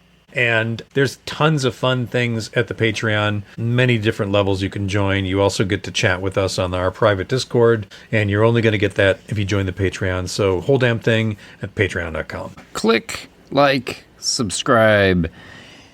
You know what to do. Yeah. You know how the algorithm works. Ding it. So do you have a little write-up or a synopsis or something for 2026's Send Help? Sam Raimi these days is not just making movies. Sam Raimi is sort of expanding things into... Does he have a vineyard? Like Francis Ford Coppola? Well, I'm not sure. Does he have the world's largest collection of Bette Midler memorabilia? Because that would be a crazy tie-in. Wow. I do have a funny tie-in, but I'll get to it after this. Sam Raimi Industries has something called the Send Help Office Retreat. And an office retreat. I found an ad for it. I think this is coming out soon because the movie's pretty new. It's still in theaters. Okay. So I believe this is... you guys don't buy this for a second. A marketing tie-in, then? Exactly. It's a marketing tie-in.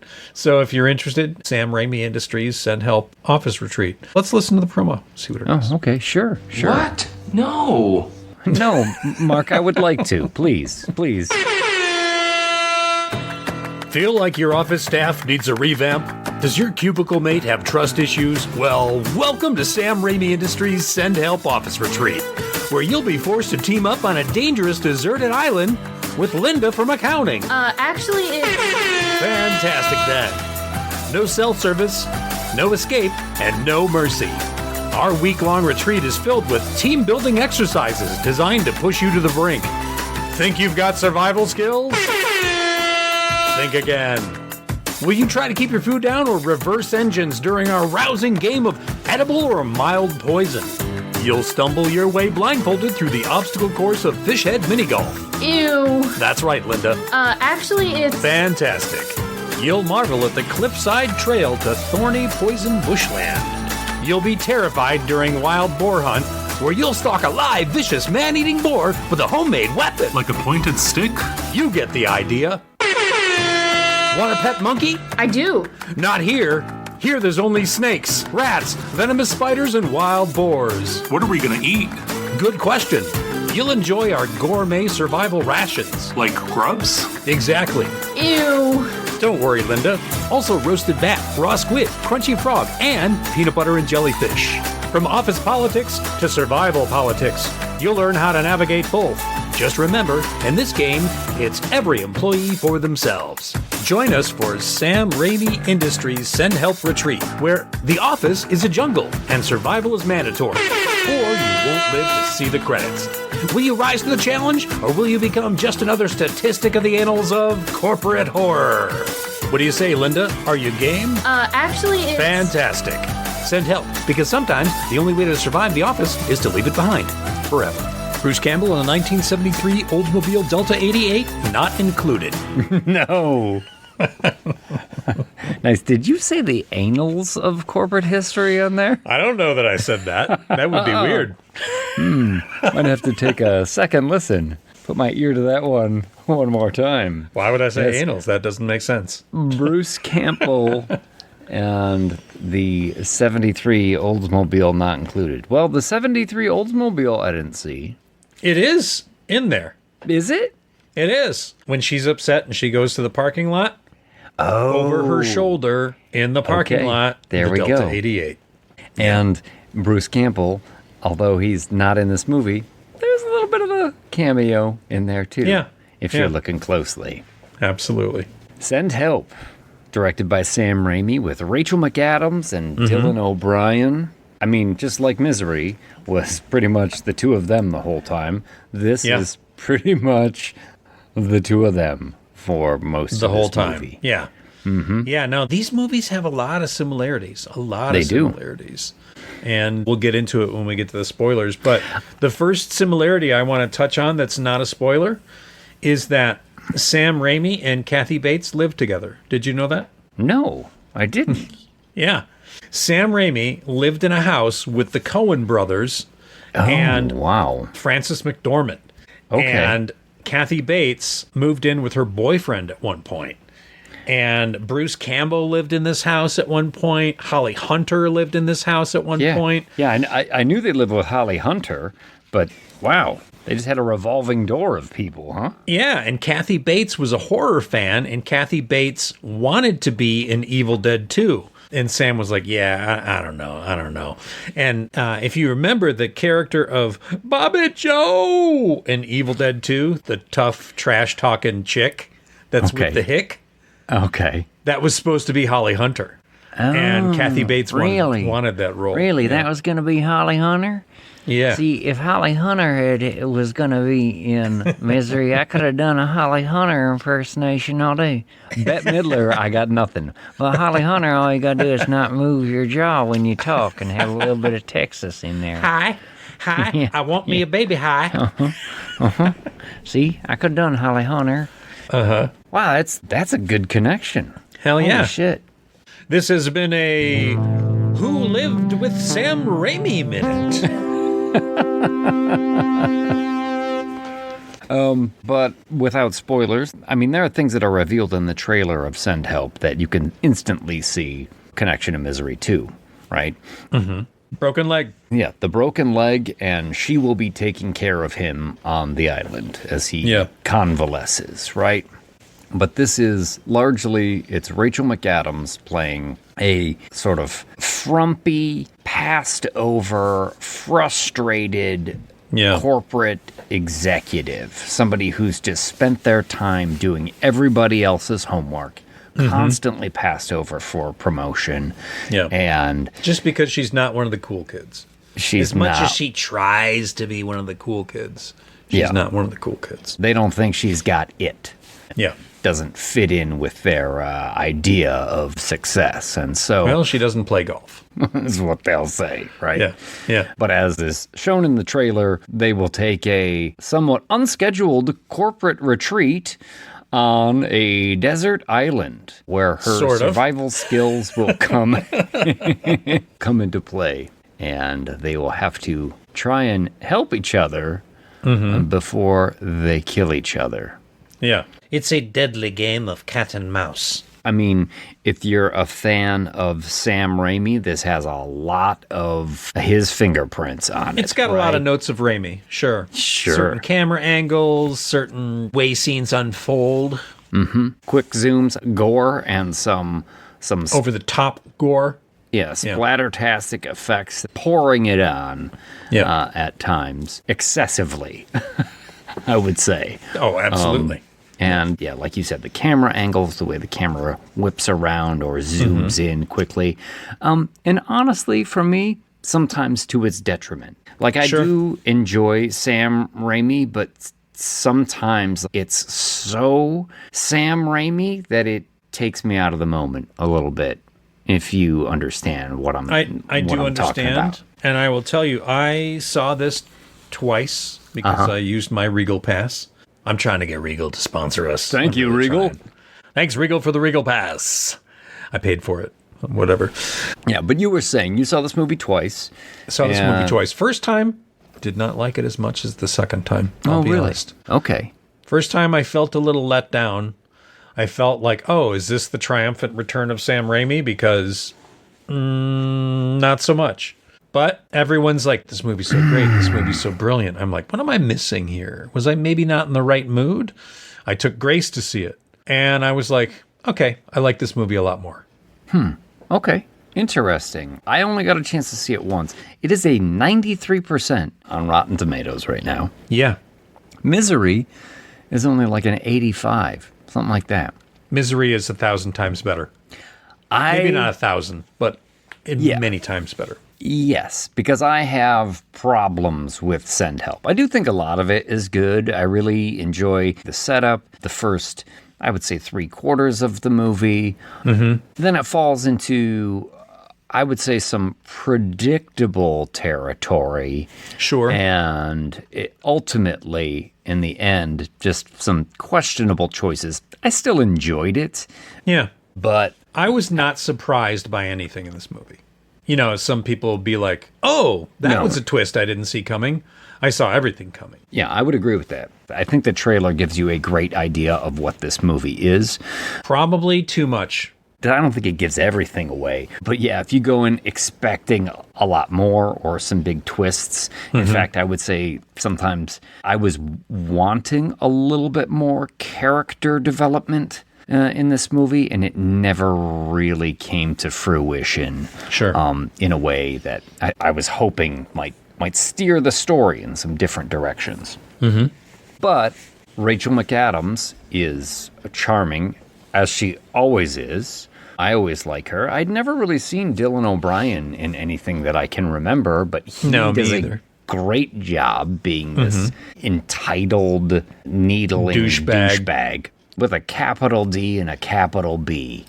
Like the old DB. Oh boy, he is awful. You can't wait to see him eat shit.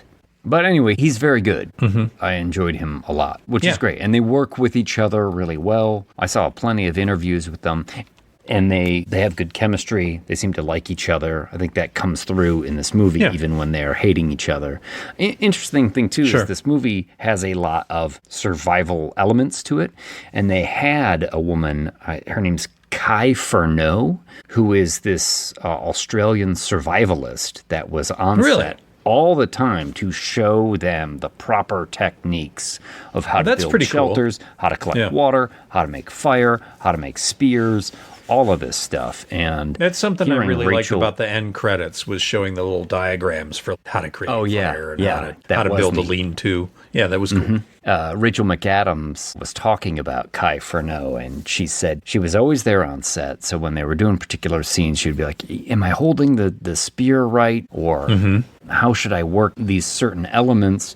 And she was there, but she said Kai Furneaux was kind of so amazing that towards the end of the shoot, she just started asking her for life advice because the woman seemed to just know how to do everything. Sure. And I saw Sam Raimi talking about her, and he's like, obviously we used her for jungle survival tips and all this stuff, but apparently this woman knows how to survive in the Arctic and survive in the forests where there's no fresh water around, and she's just an expert of what you need to do. Has she been on Survivor? I don't know, because I am not a Survivor fan. Now I know you at least used to be a big Survivor fan. I was a huge Survivor fan for many, many years. I haven't watched it in a couple of years, but that's how we met a lot of our friends up here after we moved up to where we're living now in the middle of nowhere. And I had my motorcycle accident, and I met everybody at the local, what's the word I'm looking for? Physical therapy place. Oh, okay. The local Bette Midler fan club? At the Bette Midler fan club, where I am a dues-paying member. Every Friday night, we all get together and talk about the Rose. At the Hocus Pocus level, you get pictures of my feet. That would be fucking great. So you met people at I met people at Survivor parties? We turned them into Survivor parties, but I met them at physical therapy. So it was the physical therapist that worked there, and it was other patients that were there for physical therapy. I was rehabbing a smashed shoulder and a compound fracture femur. So a lot of things. And every Thursday, I think, we would go to someone's house and all watch Survivor. Everybody would bring something to eat. How many people were there? Oh, there was about 6, 7 of us, 8 sometimes.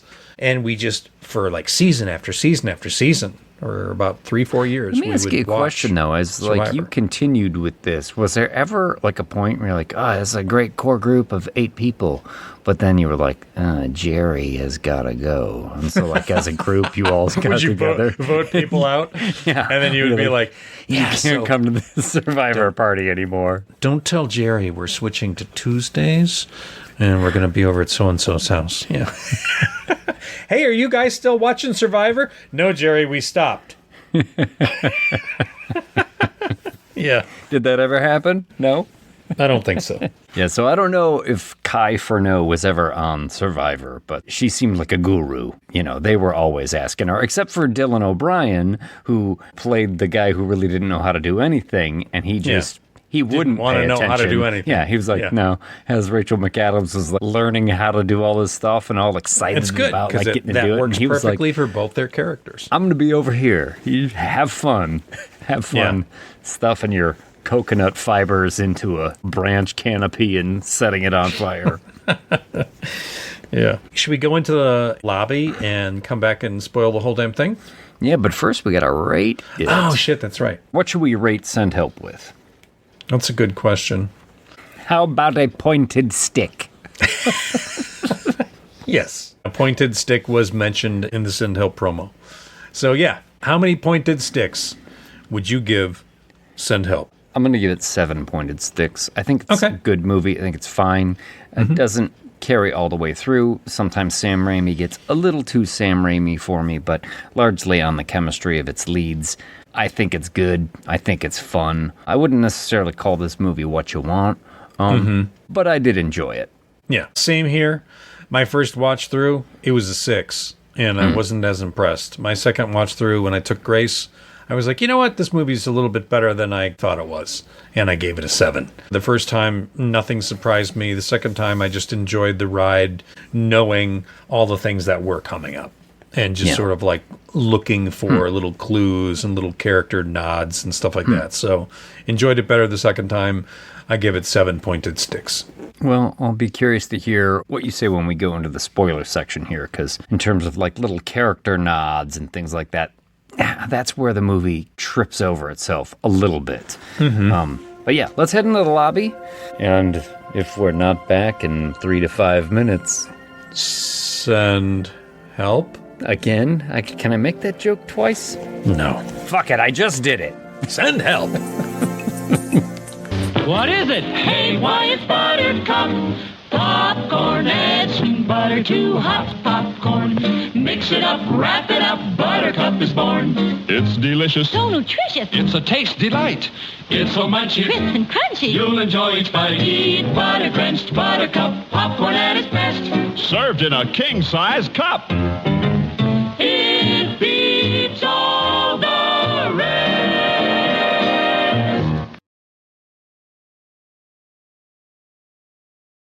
And we are back. Before we start, though, did you ever know that you're my hero? You know what this movie has a lot of? Beaches. Bette Midler? It's got a lot of beaches. Yeah. But no Bette Midler. Oh, beaches. Hey, what's up? Yeah. This has been a movies Bette Midler's been in moment. So I worked in a Hocus Pocus. I worked in a beaches. I think that's all I got. I said the Rose earlier, so that's 3 right there. Yeah, sure. I also said For the Boys, so that's 4. Oh, For the Boys. Jesus Christ. Which had James Caan in it. Okay. Yeah. Wow, stitching it all together. Hell yeah. Send Help opens on a frumpy-looking Linda Little, played by Rachel McAdams. And Rachel McAdams is so gosh darn cute. She does frumpy well. She acts frumpy well, but it is kind of one of those things where you're like, I know there's a cute girl underneath all of that. Yeah, you're waiting for her to let the hair down, take the glasses off, and there's suddenly a tiny little smear of lipstick, and you're like, who's that? Yeah, I never lose track of it. And the thing is, like, I love Rachel McAdams. I find her charming. I really do think she's great. I've never had a problem with her. I don't really have a problem with her in this movie because I think she's wonderful. I just think as this character, I never lose track that she's really adorable. She is a mean girl. I do kind of feel like if she hadn't been a, let's just call it like traditionally pretty woman in this role, some of the beats in the future would actually have landed a lot more for me. But we'll get there. Linda Little working on a company report for Finance Bros. And these are, these guys. I do feel like that's the name of the company. Finance Bros. Finance Bros. Welcome to Finance Bros. We're playing golf and spending your money. I need a new pair of suspenders. Yeah. Who wears socks? Not me. Finance Bros. That's right. Suspenders pulling my pants up just a little high, and those loafers are just a little low to show just the right amount of ankle. Finance Bros. Oh my God. These guys. textbook douchebags. Completely. I hate these guys. And I mean, they make you hate these guys because they're all aggravating, arrogant assholes. The AAA Rolex, rating. red suspenders. Take that. No socks. Moody's. We just lost half of our listenership. You know what? Fuck those guys. I'm a finance bro. I love fucking Jason and fucking Michael Myers and fucking whatever. I'm a finance bro. I also like loafers and suspenders. Yeah. This world can accommodate more than just your narrow viewpoint. Yeah. Fuck Captain you guys. Fucking boots and ripped jeans. You don't have to wear Wolverines and Dickies to be cool, you know? You don't gotta look like an aging metalhead to be cool. Well, she's doing these guys' homework. People in the office are kind of avoiding her. Yeah. They're talking about their plans, and she's a bit of a try-hard, you know? She's just like, oh, what are you guys gonna go do karaoke? What's your favorite karaoke song? And they're all just like, oh, my God, please don't. Oh, no. Don't engage with Linda. It's painful to watch. And she finishes a report. She's been working on it, and she hands it to this one guy. All right, let's go to the meeting. And he's like, oh, well, you know, you're not really invited to this, so I'm just going to take this report. It's been pared down. It's a much smaller meeting now. But look, your name is on this Post-it right here on this report, so I'll make sure everybody knows it comes from you. And she's like, first thing he does is tear the Post-it off and throw it in the trash. Motherfucker. Yeah. Finance bros. Taking credit for your work 24 hours a day. Unscrupulous. Finance bros. We get Linda at home. This is pretty great, establishing the character as the camera sort of as pans a bird across lady. her bookshelf. And you see all the survival skills. manuals. Yeah. And here she is, making her dinner, talking to her cockatiel. Yeah. She's a bird lady. Mm-hmm. Bird lady making some tuna salad.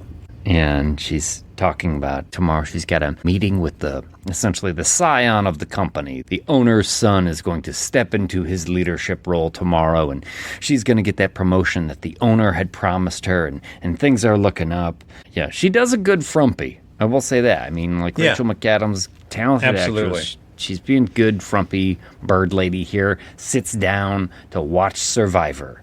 Yeah. I feel like they padded her pants out a little bit. I feel like they really tried to frump the hell out of her.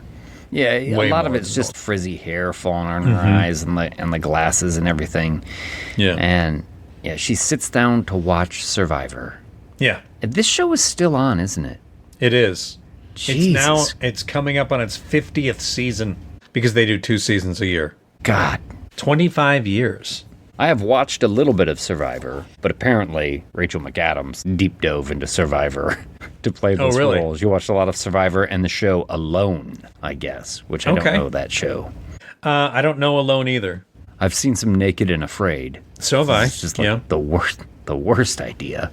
It is. This movie's a little like Naked and Afraid, except they do have clothes. So not like Naked and Afraid. So yeah, because they're not necessarily afraid. This movie's nothing like Naked and Afraid. Naked and Afraid, starring Bette Midler. I am not naked and afraid. I wasn't afraid at first, and then Bette showed up. Naked.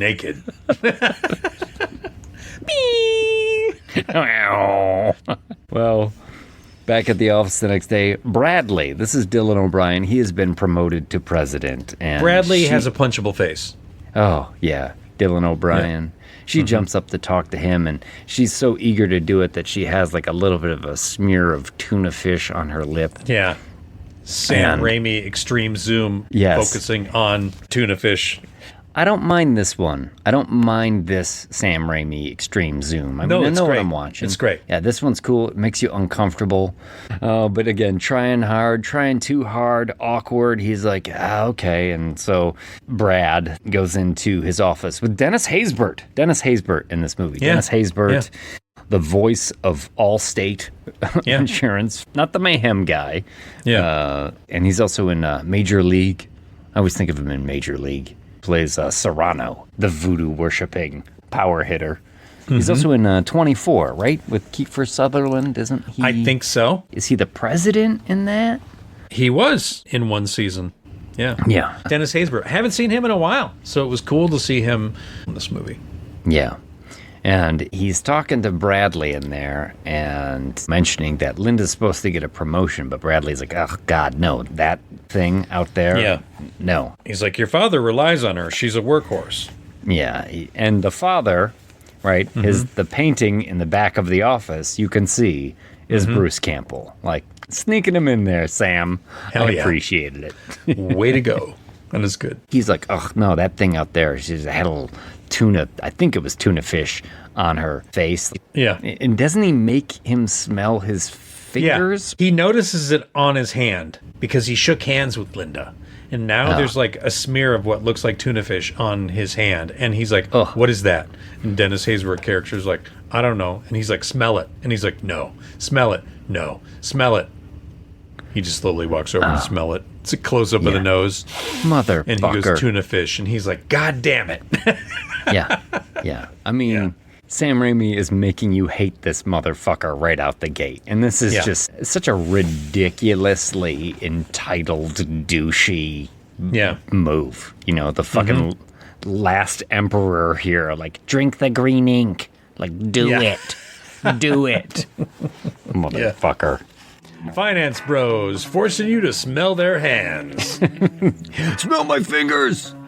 Money. It smells like money. But no, she's not getting the promotion. He's going to give it to his boy Donovan. Donovan. They were frat boys, frat bros in college. They also play golf together. He deserves it.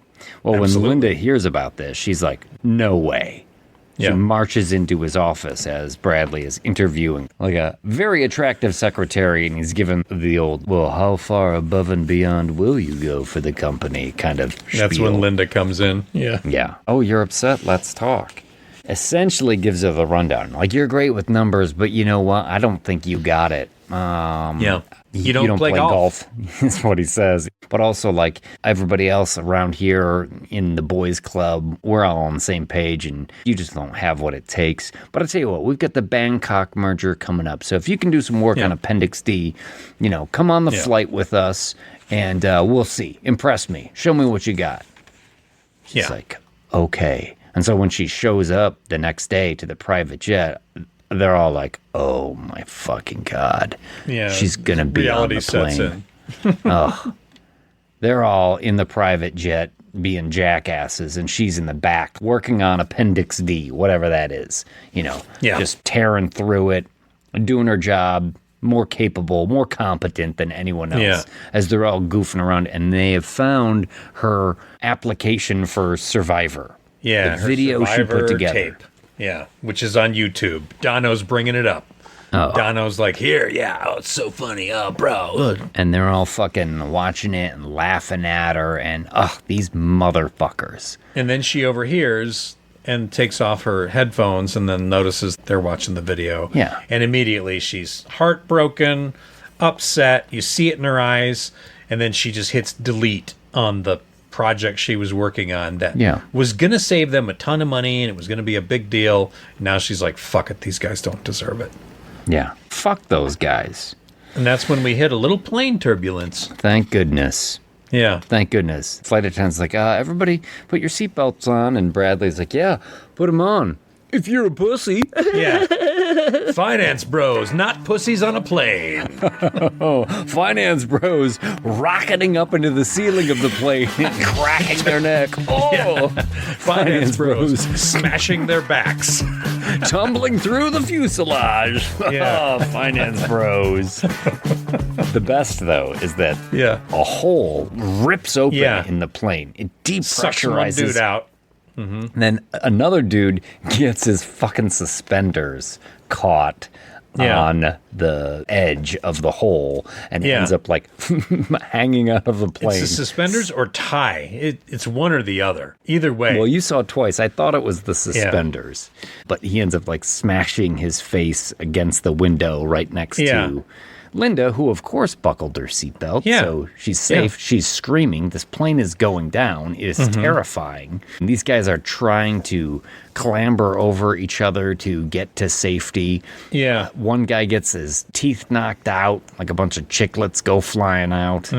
There's a lot of hokey digital in all of this, too. It is. It is. There's a lot of hokey digital all over this movie, actually. Yeah. And I was a little bothered by this. I thought my first review might be send better digital. Yeah. No, you're not wrong. And at this point, I mean, I'm loving these guys, these assholes getting sucked out of the plane and getting their due, but slightly distracted by the bad digital. Yeah. And Dono's like kind of got his hands on Linda, and he's trying essentially to take give me her your place. seat. Yeah, give me your seat. Like, well, go fuck right off, Dono. Yeah.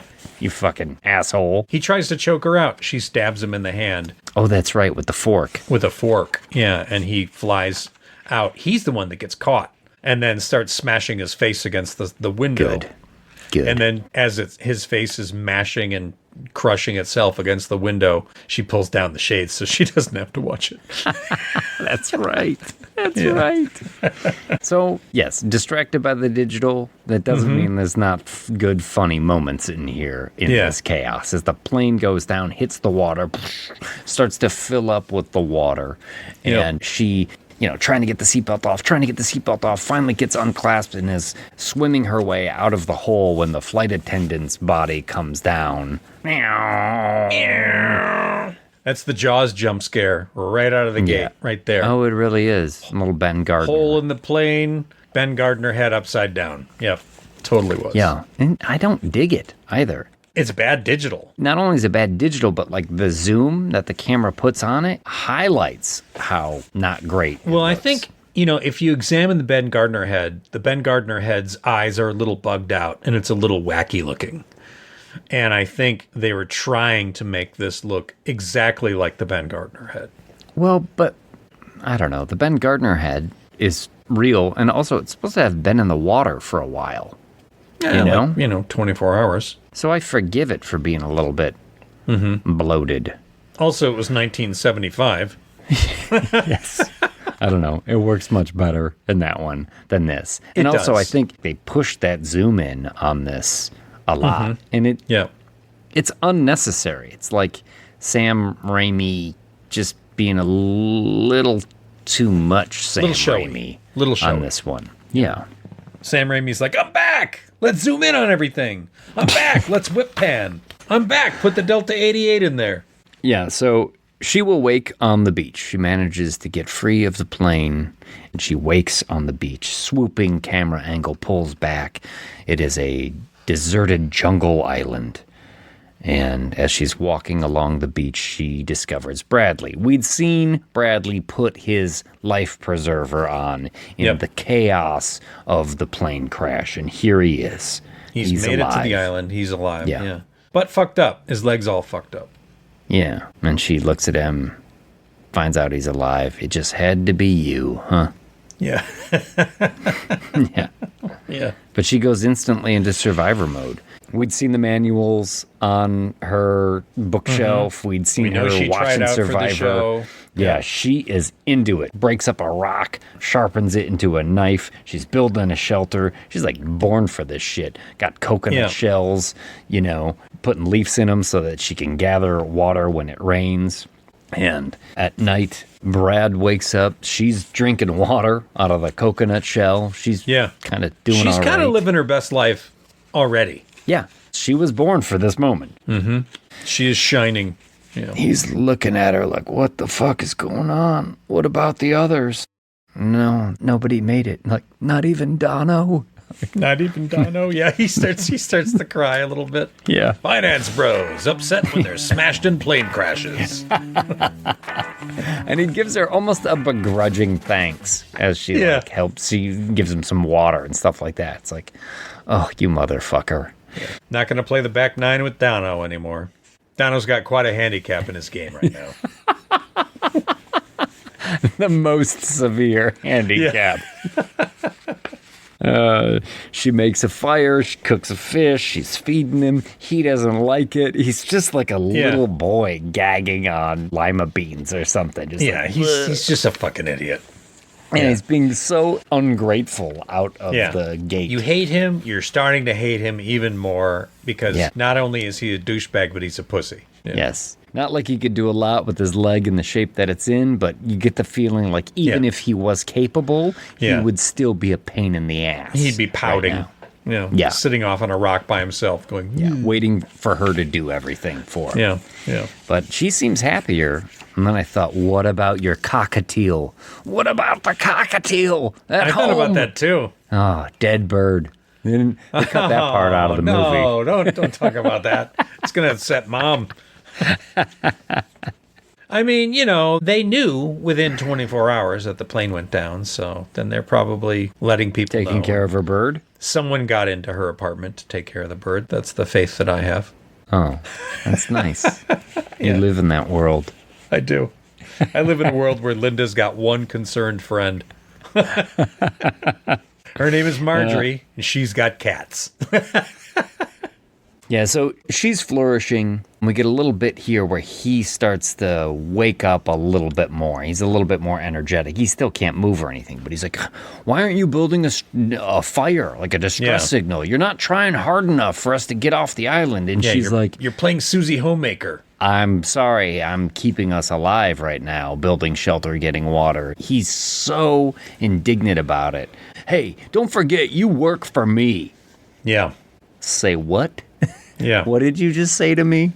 And then she leaves for a while, and you get a little getting desperate montage. This is Sam Raimi. This is classic Raimi, with the camera spinning around and coming back to him. I can do this all day. Yeah. And then you're seeing the passage of time. His lips start getting drier and drier. You realize he hasn't drank water in like 12 hours. Yeah. She didn't leave me any water, I think he says. Motherfucker. And then he's like, no, I got this. It's cool. I can do this all day. Yeah. Finance bros, they can do this all day. Chap lips, no problem. Finance bros. Yeah. At night, the wind picks up. Linda hasn't come back. Wind blows his shelter apart. And he's baking in the sun the next day when she finally returns. We're not in the office anymore. Yeah. Bradley. They use it in the trailer. It's in the trailer, It's great. I mean, that's when you know what movie you're watching, right? The reversal of fortune that's happened. Yeah. And so fashioning a spear, this bitch is only getting warmed up. That's right. Time for some boar hunting. Time for some bad digital boar hunting. Yeah. Yeah. It reminded me of the boar in Anaconda because it's a little cartoony. Yeah. She's rustling through the jungle and she's like, Hakuna Matata! Yeah. Also, something that these movies have in common as well, fucking pigs. Wow, I didn't think about that. Yeah. Both of them feature pigs. While the boar charges her, there's a little bit of cat and mouse. She's dodging around, and then eventually she takes a leap off a tree, spears it, doesn't kill it. It keeps coming back at her. She Braveheart sets the pole arm, spears the boar on that as she's on the ground, and then just covered in blood and gore and snot. It's like Bruce Campbell cutting his hand off in Evil Dead. It's like that. It's just gouts and gouts of blood all over her face. Yeah. Sam Raimi loves this shit. Oh, yeah, absolutely. Yeah. I did feel like the snot was a bit much, but I also know what movie I'm watching and who the director is, so totally expected. It's like, oh, that's cool. Oh, that is gross. Yeah. You know. Oh, you thought the snot was a bit much? That's why you didn't like the jizz in that one episode of Ash versus Evil Dead. Well, that was a bit much. Yeah, it goes a little bit from like Survivor to Fear Factor on that. Do you know what I mean? Where you're like, oh, that's cool. Ooh, that's gross. Ugh, okay. I'm not afraid. I'm just grossed out right now. Yeah. But I do like the fact that she kills it and she's like, ah! Yeah, and she comes back and throws down the head and it spashes him with blood. And she's like, I think I like hunting. And he's just horrified. It's pretty great. Bros. Horrified by things that are gory. The next morning, she finds a waterfall. I mean, loving life. Loving life. Yeah. This island paradise is giving her everything she needs to flourish. She's even looking better at this point in the movie. Totally. You're like, wow, your hair seems to be doing well. Your skin seems to be doing well. They're making an effort to make her look better for sure. Yes. Yes. And it's good. It's a good character turn. But as she's in this waterfall, she's kind of away from the camp. She hears a boat. Oh, yeah. Yeah. This is kind of the first change of her character because she decides not to call out. I just need more time. Yeah, she even says that. Need more time. I think she says that. I just need more time. Yeah. Back at camp. We've been here for 2 weeks. How have they not found us? We've been here for 2 weeks. How is my beard not grown any? Yes. Why are your legs not hairy? Yeah. Exactly. Totally. All those things that would happen. Razors washed up on shore. Yes. He wants to build a raft, and she's not into it. Yeah. He's like, we got to get out to the shipping lanes. And she's like, no, we got to wait. No. Someone will come. Don't worry. Yeah. Meanwhile, she's already seen someone. But he gets upset at her not wanting to do it, and he limps off. Wants to break up the team. About Dylan O'Brien. I saw him talking about this as well. He limps through like 90% of this movie. Sure. And considering they shoot it like a movie, there's no continuity, so it's all over the place. And he does heal throughout it. Yeah. Sam Raimi talked to him, and he's like, so do you want us to film you limping like 6 different ways so that we can use it as a reference when we do certain scenes? And he said, no, that sounds terrible to me. I don't want to do that. And I guess I admire him for that, because I would have been like, yeah, I got to fucking do that. There's no way I'm going to keep track of this if we're shooting, 3 different timelines in a single day. Because sometimes they would have a few minutes where the weather or the sun was right, and they'd have to film a scene from back there. So he actually does a really good job creating a through line with that. A consistent limp? Yes, as it were. Because sometimes it's super pronounced. Sometimes he can barely walk with a cane. And then later on in the movie, he's just fucking running through the jungle. Yeah, he stalks, he limps off. I think he even says, "You're fired." Yeah. And she goes, "Oh, really? Oh, really? I'm fired? You can send my last check to the second coconut tree on the left." That's right. Yeah. Fuck off, finance bro. Yeah. But he starts to build his own shelter, and he's bad at it. He can't do shit right. And meanwhile, she's like weaving a fucking sun hat. Yeah, she's made a backpack. She's got a sun hat. She's made her own, like, sunblock that she's applying on her skin. Like, She's making sushi at this point, He can't even spell the word help correctly. Yeah. She passes it by. She's like, Heppel, huh? Yeah, and he's like, God damn it. Yeah. And then he's so hungry. She's eating sushi. She's catching fish. She's like mango salsa and all this shit. Yeah. And he sees the bug crawling on a rock, and he's like, and he eats it. Pretty gross. gross. Is great. Yeah. This is a great journey, though, he has with this bug. He's like, yes, the face turns. Starts, he's gagging, kind of screaming. He's got like a wing stuck in between his teeth, and his tongue turns black. Finance bros choking on bugs since 2006. It's fucking funny. It's a good little journey here. And that's when he limps his way over to Linda and wants to make a deal. Yeah. Oh, what brings you into my office today? She says to him. Which is a reversal of the scene where she came into his office. Yeah, looking for the promotion. And at one point, she even says, well, how far are you willing to go? And how above and beyond are you willing to go? So he stands up and he starts to unbutton his shirt and take off his pants. And she's like, no, not that. I'm not like you. Relax.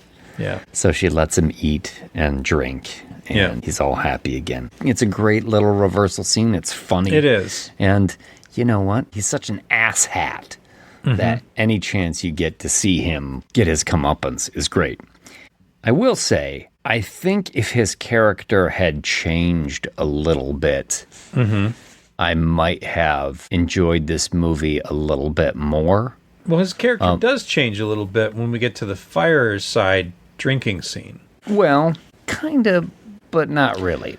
But not really, yeah. Because he's always got like an ulterior motive. Yeah, He's you see always... a shade of a different character. Yes, when he reveals a little bit about his backstory and the family he came from, and you start to think like, oh, that is why you are who you are.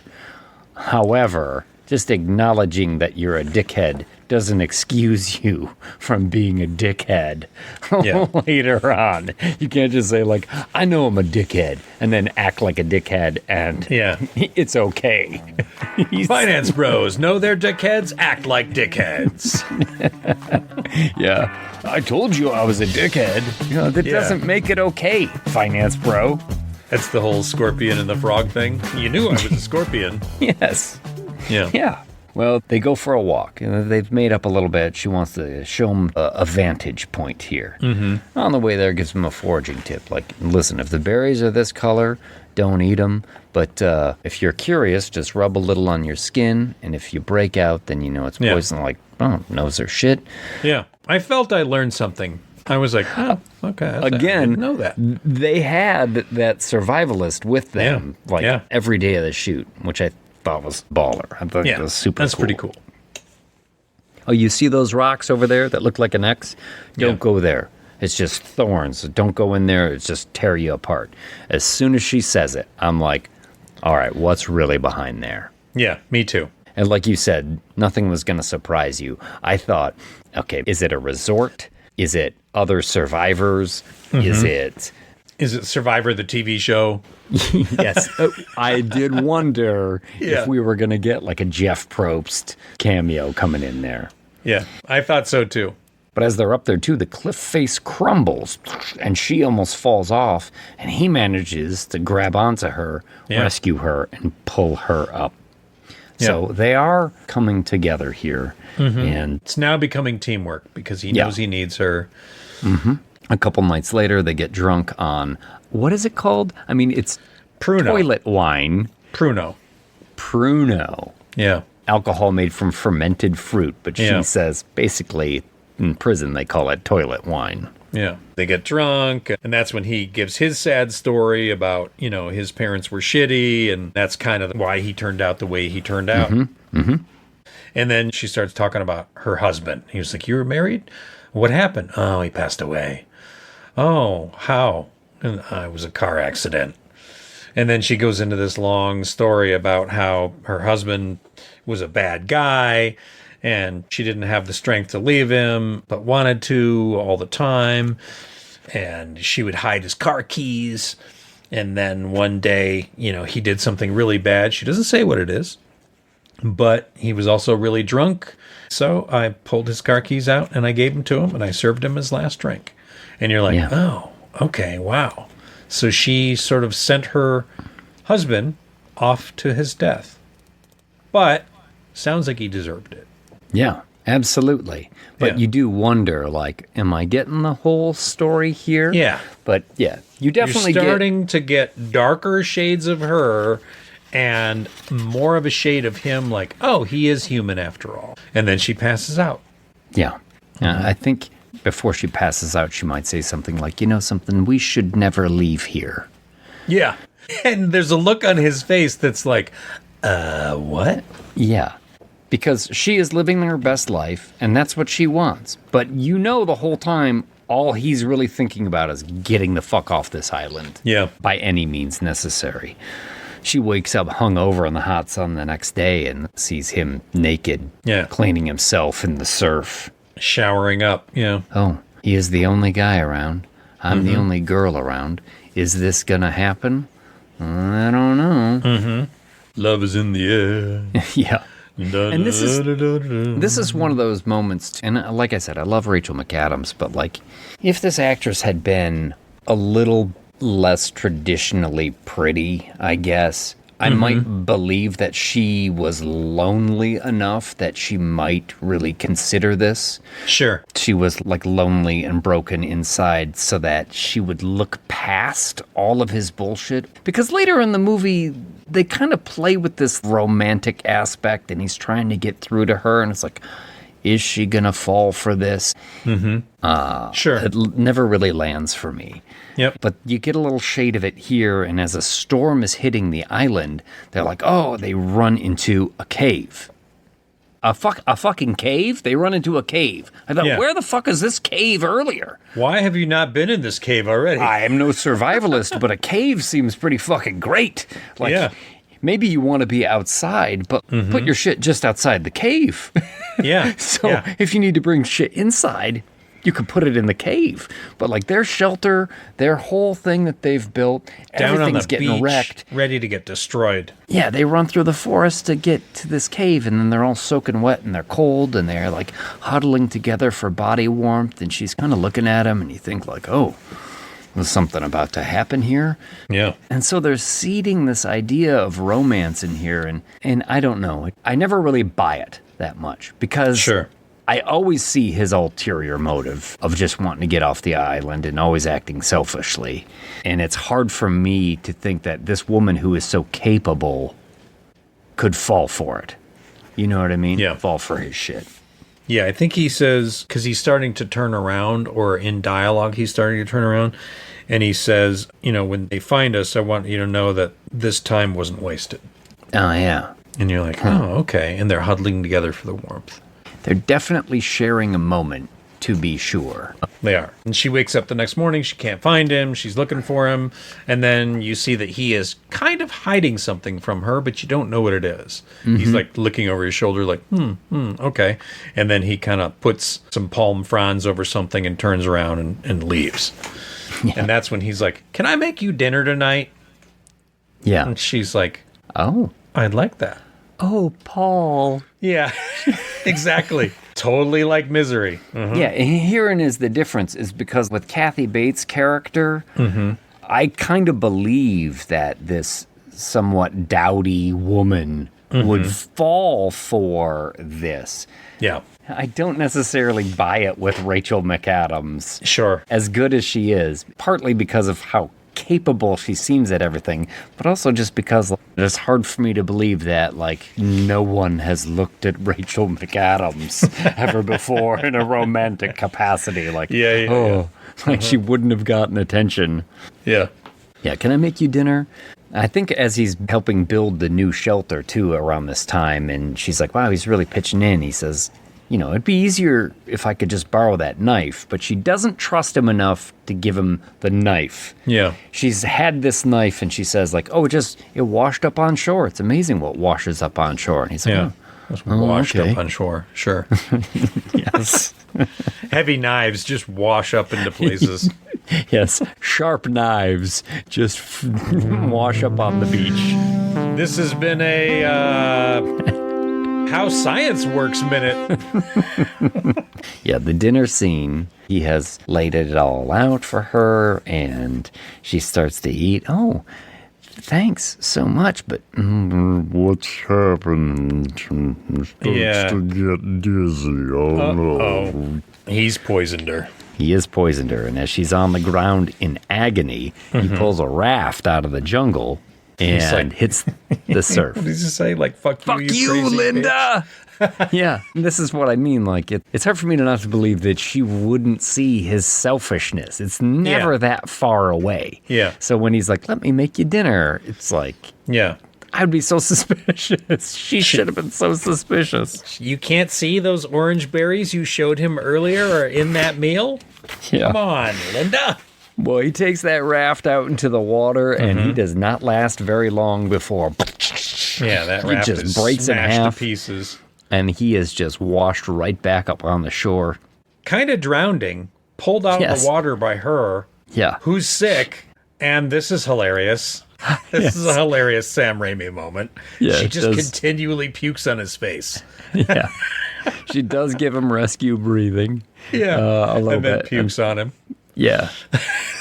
Repeatedly on him. Yeah, oh, it's like so 3 gross. times. It reminded me of Hard Eyes. Oh, yeah. The puking on the dead body scene. Yeah. Yeah. Well, the next morning, he's very conciliatory. You know, I wasn't trying to kill you. But he's still pretty weak, and she's feeding him. She's like, we got to get your strength back. Yeah, she's like, here, eat this. It's okay. It's okay. And it's It's like a kebab with looks like octopus and of squid. tofu and all sorts. It's a calamari kebab. But no, hey, wait a sec. Wait a second. I'm feeling funny now, too. Hey, dog, you see the And she's size like, of yeah. that chicken? Yes, she's used the blue-ringed octopus to paralyze him. Yeah. Isn't blue-ring octopus like one of the most fatal fucking things in the ocean? I have no idea. I mean, she did a pretty good sushi job on that because he has become paralyzed. He's still awake, but he can't feel anything. And yeah, you're not going to want to feel this, she says. She's heating up the knife, and she tells this story about having a dog that was always misbehaving. So they had to go get him fixed. Yeah. And then he calmed down. And that's what you got to do with things that are misbehaving. And the Egyptians used to do it to their slaves. Heats up that knife, and then she like peels off his tighty-whitey Calvin Kleins, and he's whimpering, can't move, can't do anything. This is a tense scene. When you see this in the theater, oh yeah, this is a tense, fucked up scene. It sure is. Grace was like squirming next to me. Yeah. She was like, "Oh and no!" And it's really just sound effects, and then you get like a squirt of blood, and like she's a like, tear comes out of his eye. You're a bleeder. Yeah. Oh, don't worry. This will be okay. But lo and behold, she's not. Yeah. Castrating him. It's just a rat. He's it's just a dead so rat. paralyzed, he can't tilt his head down And he half can't an feel inch it. to see. So he can just hear it and see the blood and see her working that knife down there. Yeah. I thought this was a little shady. Yeah. I'm like, come on, dude. You can see that she's not actually cutting your dick off. I don't care if you're paralyzed. You can still see your lap. Yes.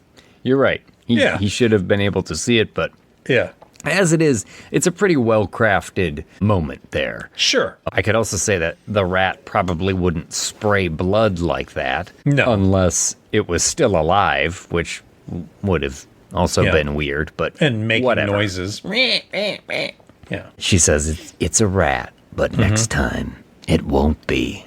Like, fuck.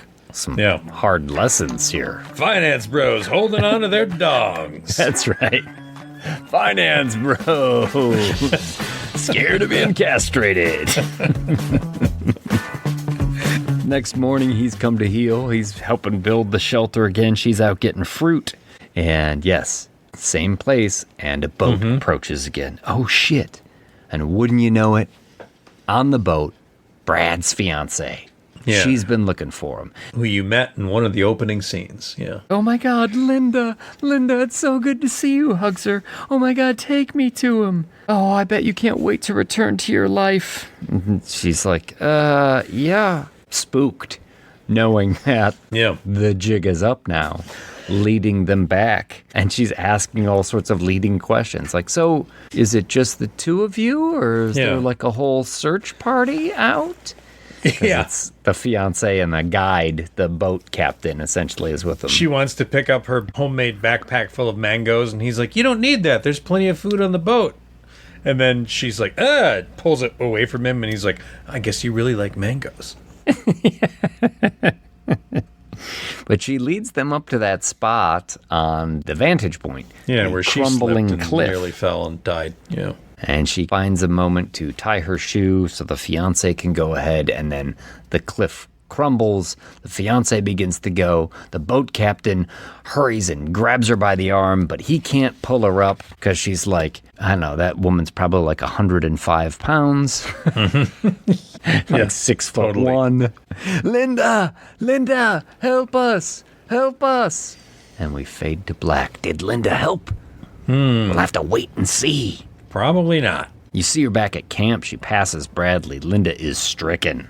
Yeah. Walks out to the water, just washing her face. And later that night, she has a Sam Raimi dream. She sure does. Yeah. Torch. She sees in the distance the fiancé come out of the water, walking along the beach like a zombie. You're a murderer. Meow.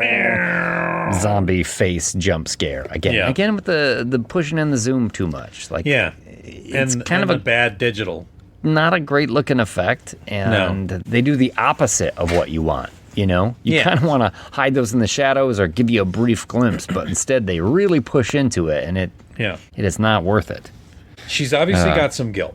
Yes, she's having problems, yes. She even, in the scene before, Brad was like, oh, I saw some boar tracks. We should go hunt it. And she's like, no, I'm taking a sick day. She is not feeling herself. And yes, when Bradley is out hunting for the boar, he stumbles across his fiance's arm sticking out of the sand. But he knows it's his fiance's hand because it has the diamond ring on it. Now Brad is pissed. How did his fiance's body get here? What's been wrong with Linda? He's maybe putting it together, and then we see Brad run. Run, Brad, run. He has been limping through this whole movie. Not this scene. Brad Runs through the jungle. Ass. Meets Linda on the beach. Did you kill her? Shows the ring. She slipped. It was an accident. Just like your husband's death. Whoa. Whoa, Brad. Beep. Low blow. Nope. She goes to pull her knife. Low blow, finance bro. Guess what? Finance bros. Stealing your knife when you're not looking. Finance bros. He's got her knife. Uh-oh. It's on. Chases her into the jungle, and we get a fucking brutal fight. Something else these movies have in common. Whoa! Knockdown. Eye gouging. Choking, pulling out chunks of scalp. Yeah, eye gouging. Also just like the other movie. Yeah. Thumbs in the eyes. Yeah. Bites him in the fucking neck. Stabs him in the side. Yeah. And he's running through the jungle now. To get away. All the way to the one place he was not supposed to go. Yeah. On the other he just side ran of the... towards that area that she said not to go to. It seemed like it was a long way off when they were on that vantage point. But he's just been stabbed, and he runs through the jungle all the way there. In about 40 seconds. Guess what is on the other side? A house. A beautiful house built into the side of the cliff face. He's banging on the glass windows. He finally finds a door that opens. He gets into a kitchen. Holy shit. Air conditioning, lights. There's a fridge full of water and food.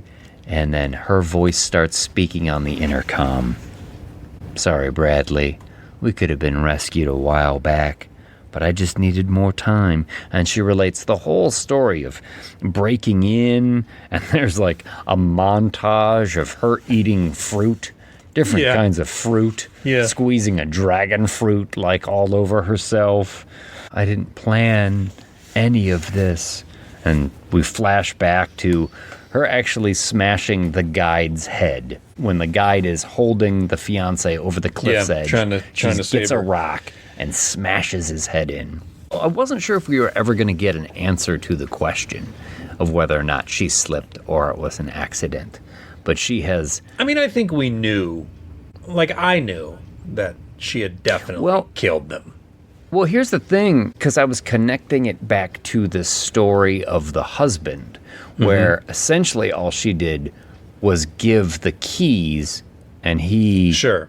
So she could have just taken 5 steps back, turned herself away and walked away, and just wondered, wait for them to fall themselves. But let that just happen. She can't take that chance. Not with a finance bro. So this is a really nice, I don't know, at some other finance bro's house. Yeah. Bradley's kind of stalking through there. And I did think this was going to be Jeff Probst's house. Oh, that would have been amazing. Yeah. Maybe they couldn't get the rights. I don't know. Or maybe they just didn't think of it. But I was like, that would be a great turn. For it to be Jeff Probst's house. It would be like things all over the house. It's like, survivors, you're 45, or whatever. Bradley is moving through the house, and then Linda gets him at shotgun point. And he breaks down. Please, I have changed. And it's like a weird thing because she seems to kind of believe it. He seems to be getting through to her, talking He's like, about like... we can stay here, and I love you, and you've taught me so much, and we don't want to go back to that life we had before. No, this is right. You're right. We have everything we need here. This is great. She's starting to buy it. This scene works in Misery. Yeah, it does. Yeah. When she wants to kill him, and he's like, we got to finish the book. Yeah, right there. We can give misery everlasting life, and it works when he's about to drug her, too. And he's saying all that stuff. Yeah. I believe with the journey we've taken with Annie that, like, I believe Annie's character would fall for that. I don't really have any reason to believe that she would fall for this bullshit right now. Sure. She's not that desperate. And in fact, she's living her best life, and she's shown how strong she is. So yeah, it is a weird thing. We can stay here. I love you so much. Why'd you make it so hard? She asks. Yeah. I'm a fucking idiot. Yeah. He does have a good fake laugh that he uses a lot throughout the movie. Oh, it's great. Yeah. It's great. In fact, a lot of the interviews I saw, like the interviewers are always talking about, like, wow, you've got such a great annoying laugh. And he was always like, that's just my laugh. That's good. Good stock answer. Yeah. But he gets the drop on her because she's sort of noticing as he's making this plea that one of the horns is missing on one of the statues behind him. Yeah. And so he swings the horn, he's hiding it behind his back and whips around, cuts her arm. Ah! He gets the gun. He's got the drop on her now and pulls the trigger. Click. It's empty. Doesn't he say something like, fuck you, you crazy bitch? I think so. Maybe. Yeah. And then the gun goes click. Yeah. And she says, strategy and planning. He always called her like Linda from accounting. She's like, accounting. Actually, strategy and planning. Yeah. Whatever. Yeah. But when she said that, that made me think, well, did she know the gun wasn't loaded? Yeah, I think so. But why would you... I don't know. Why would you have the gun and have it not be loaded? Yes. Yeah, if you found the gun, you've probably found the shells somewhere nearby. Yeah. Sure. Yeah. You gotta beat him to death with it or something then. You can't just hold it at gunpoint. Eventually, you're gonna have to make good on that threat. And she takes a golf club off the wall, whack, hits him. He falls down. He's looking up at her. And she takes a big swing. Nice transition. About to hit him in the head, knocks a golf ball off a tee, and she is standing on a driving range, looking good, wearing a little golf outfit, a little visor. There's some reporters around that are interviewing her about her story is being turned into a movie. How'd you do it? She has now become one of the finance bros. Finance gals wearing visors and shorts. That's right. No help is coming, so you better work on saving yourself. Finance gals. Yeah, and that is driving off that's the name of her book, right? Convertible with a cockatiel in the passenger side. It didn't die after all. And needle drop, one way or another, her go-to karaoke song. Send help. Roll credits. Nice. Like I said, I enjoyed it more the second time. Yeah, I enjoyed it. Michelle also saw this one. I think she liked it less than I did. She wasn't a big fan, right? The attempt at the romantic turn in the end even more implausible than I did. Yeah, I find that improbable too. And a lot of it is because I think I don't ever see that much of a change in his character or nothing that makes me feel like he's never selfish. I'm not saying like the script needs his character arc to turn like that, but he never exhibits any behavior that I feel like she would fall for it. Like he's always a fucking selfish dick. Yeah. And sometimes he's a little bit more vulnerable, but he's always just thinking about himself. You know? It's true. Yeah. No, I buy it. That makes sense. But I think all in all, it's a good showing for Sam Raimi. Yeah, and like I said earlier, these movies pair really well together. Oh, boy. More than you'd think. I think people are going to look at it and go, Misery and Send Help. Why? And then they're going to be like, oh, that's why. Essentially a two-hander. Oh, he's got a broken leg. She's taking care of him. Oh, look at that. There's a pig. Yeah. Oh, now they're fighting each other. Yeah. They're like gouging each other's eyes out. Exactly. It's almost note for note the same movie. Except he's a finance bro. This is a great double feature. Yeah. A couple great directors here. With, frankly, 4 terrific actors that play off each other really well. Yeah. Both these movies, if you don't have those 2 people carry in the film, you ain't got much of a movie. And all 4 of these are great. They'll work together really well. Absolutely. I mean, maybe it could have used a little bit more Bette Midler. Just a touch more of the rose. Just this smidge more Midler. Just a little poof of wind beneath your wings. Yeah, just a little. Yeah. Well, Tyler, get us off the island. Tyler, you must vote one of us off. Yes. The head, the tail, the whole damn thing. Well, that wraps up another episode of The Head, The Tail, The Whole Damn Thing with industry professionals Mike D. McCarthy and James Knight. I'm your announcer, Tyler Patton. If I was to vote someone off the island, I'd go with Mike. Because if you love something, set it free. And if it comes back to you, it's yours forever. Not that I don't love James, but I feel like sending Mike off the island would also be the most painful for everyone involved. I'm sorry. The tribe has spoken. It's time to leave. Oh, and join us next week for Scream and Scream 7. Can you believe they made 7 of those? When they make that many of a film, it's usually, I don't know, 3 through 6. Not that good. Let's see if 7 holds up. I'm not going to see it. You couldn't pay me enough. I mean, yay, Scream 7. Goodbye.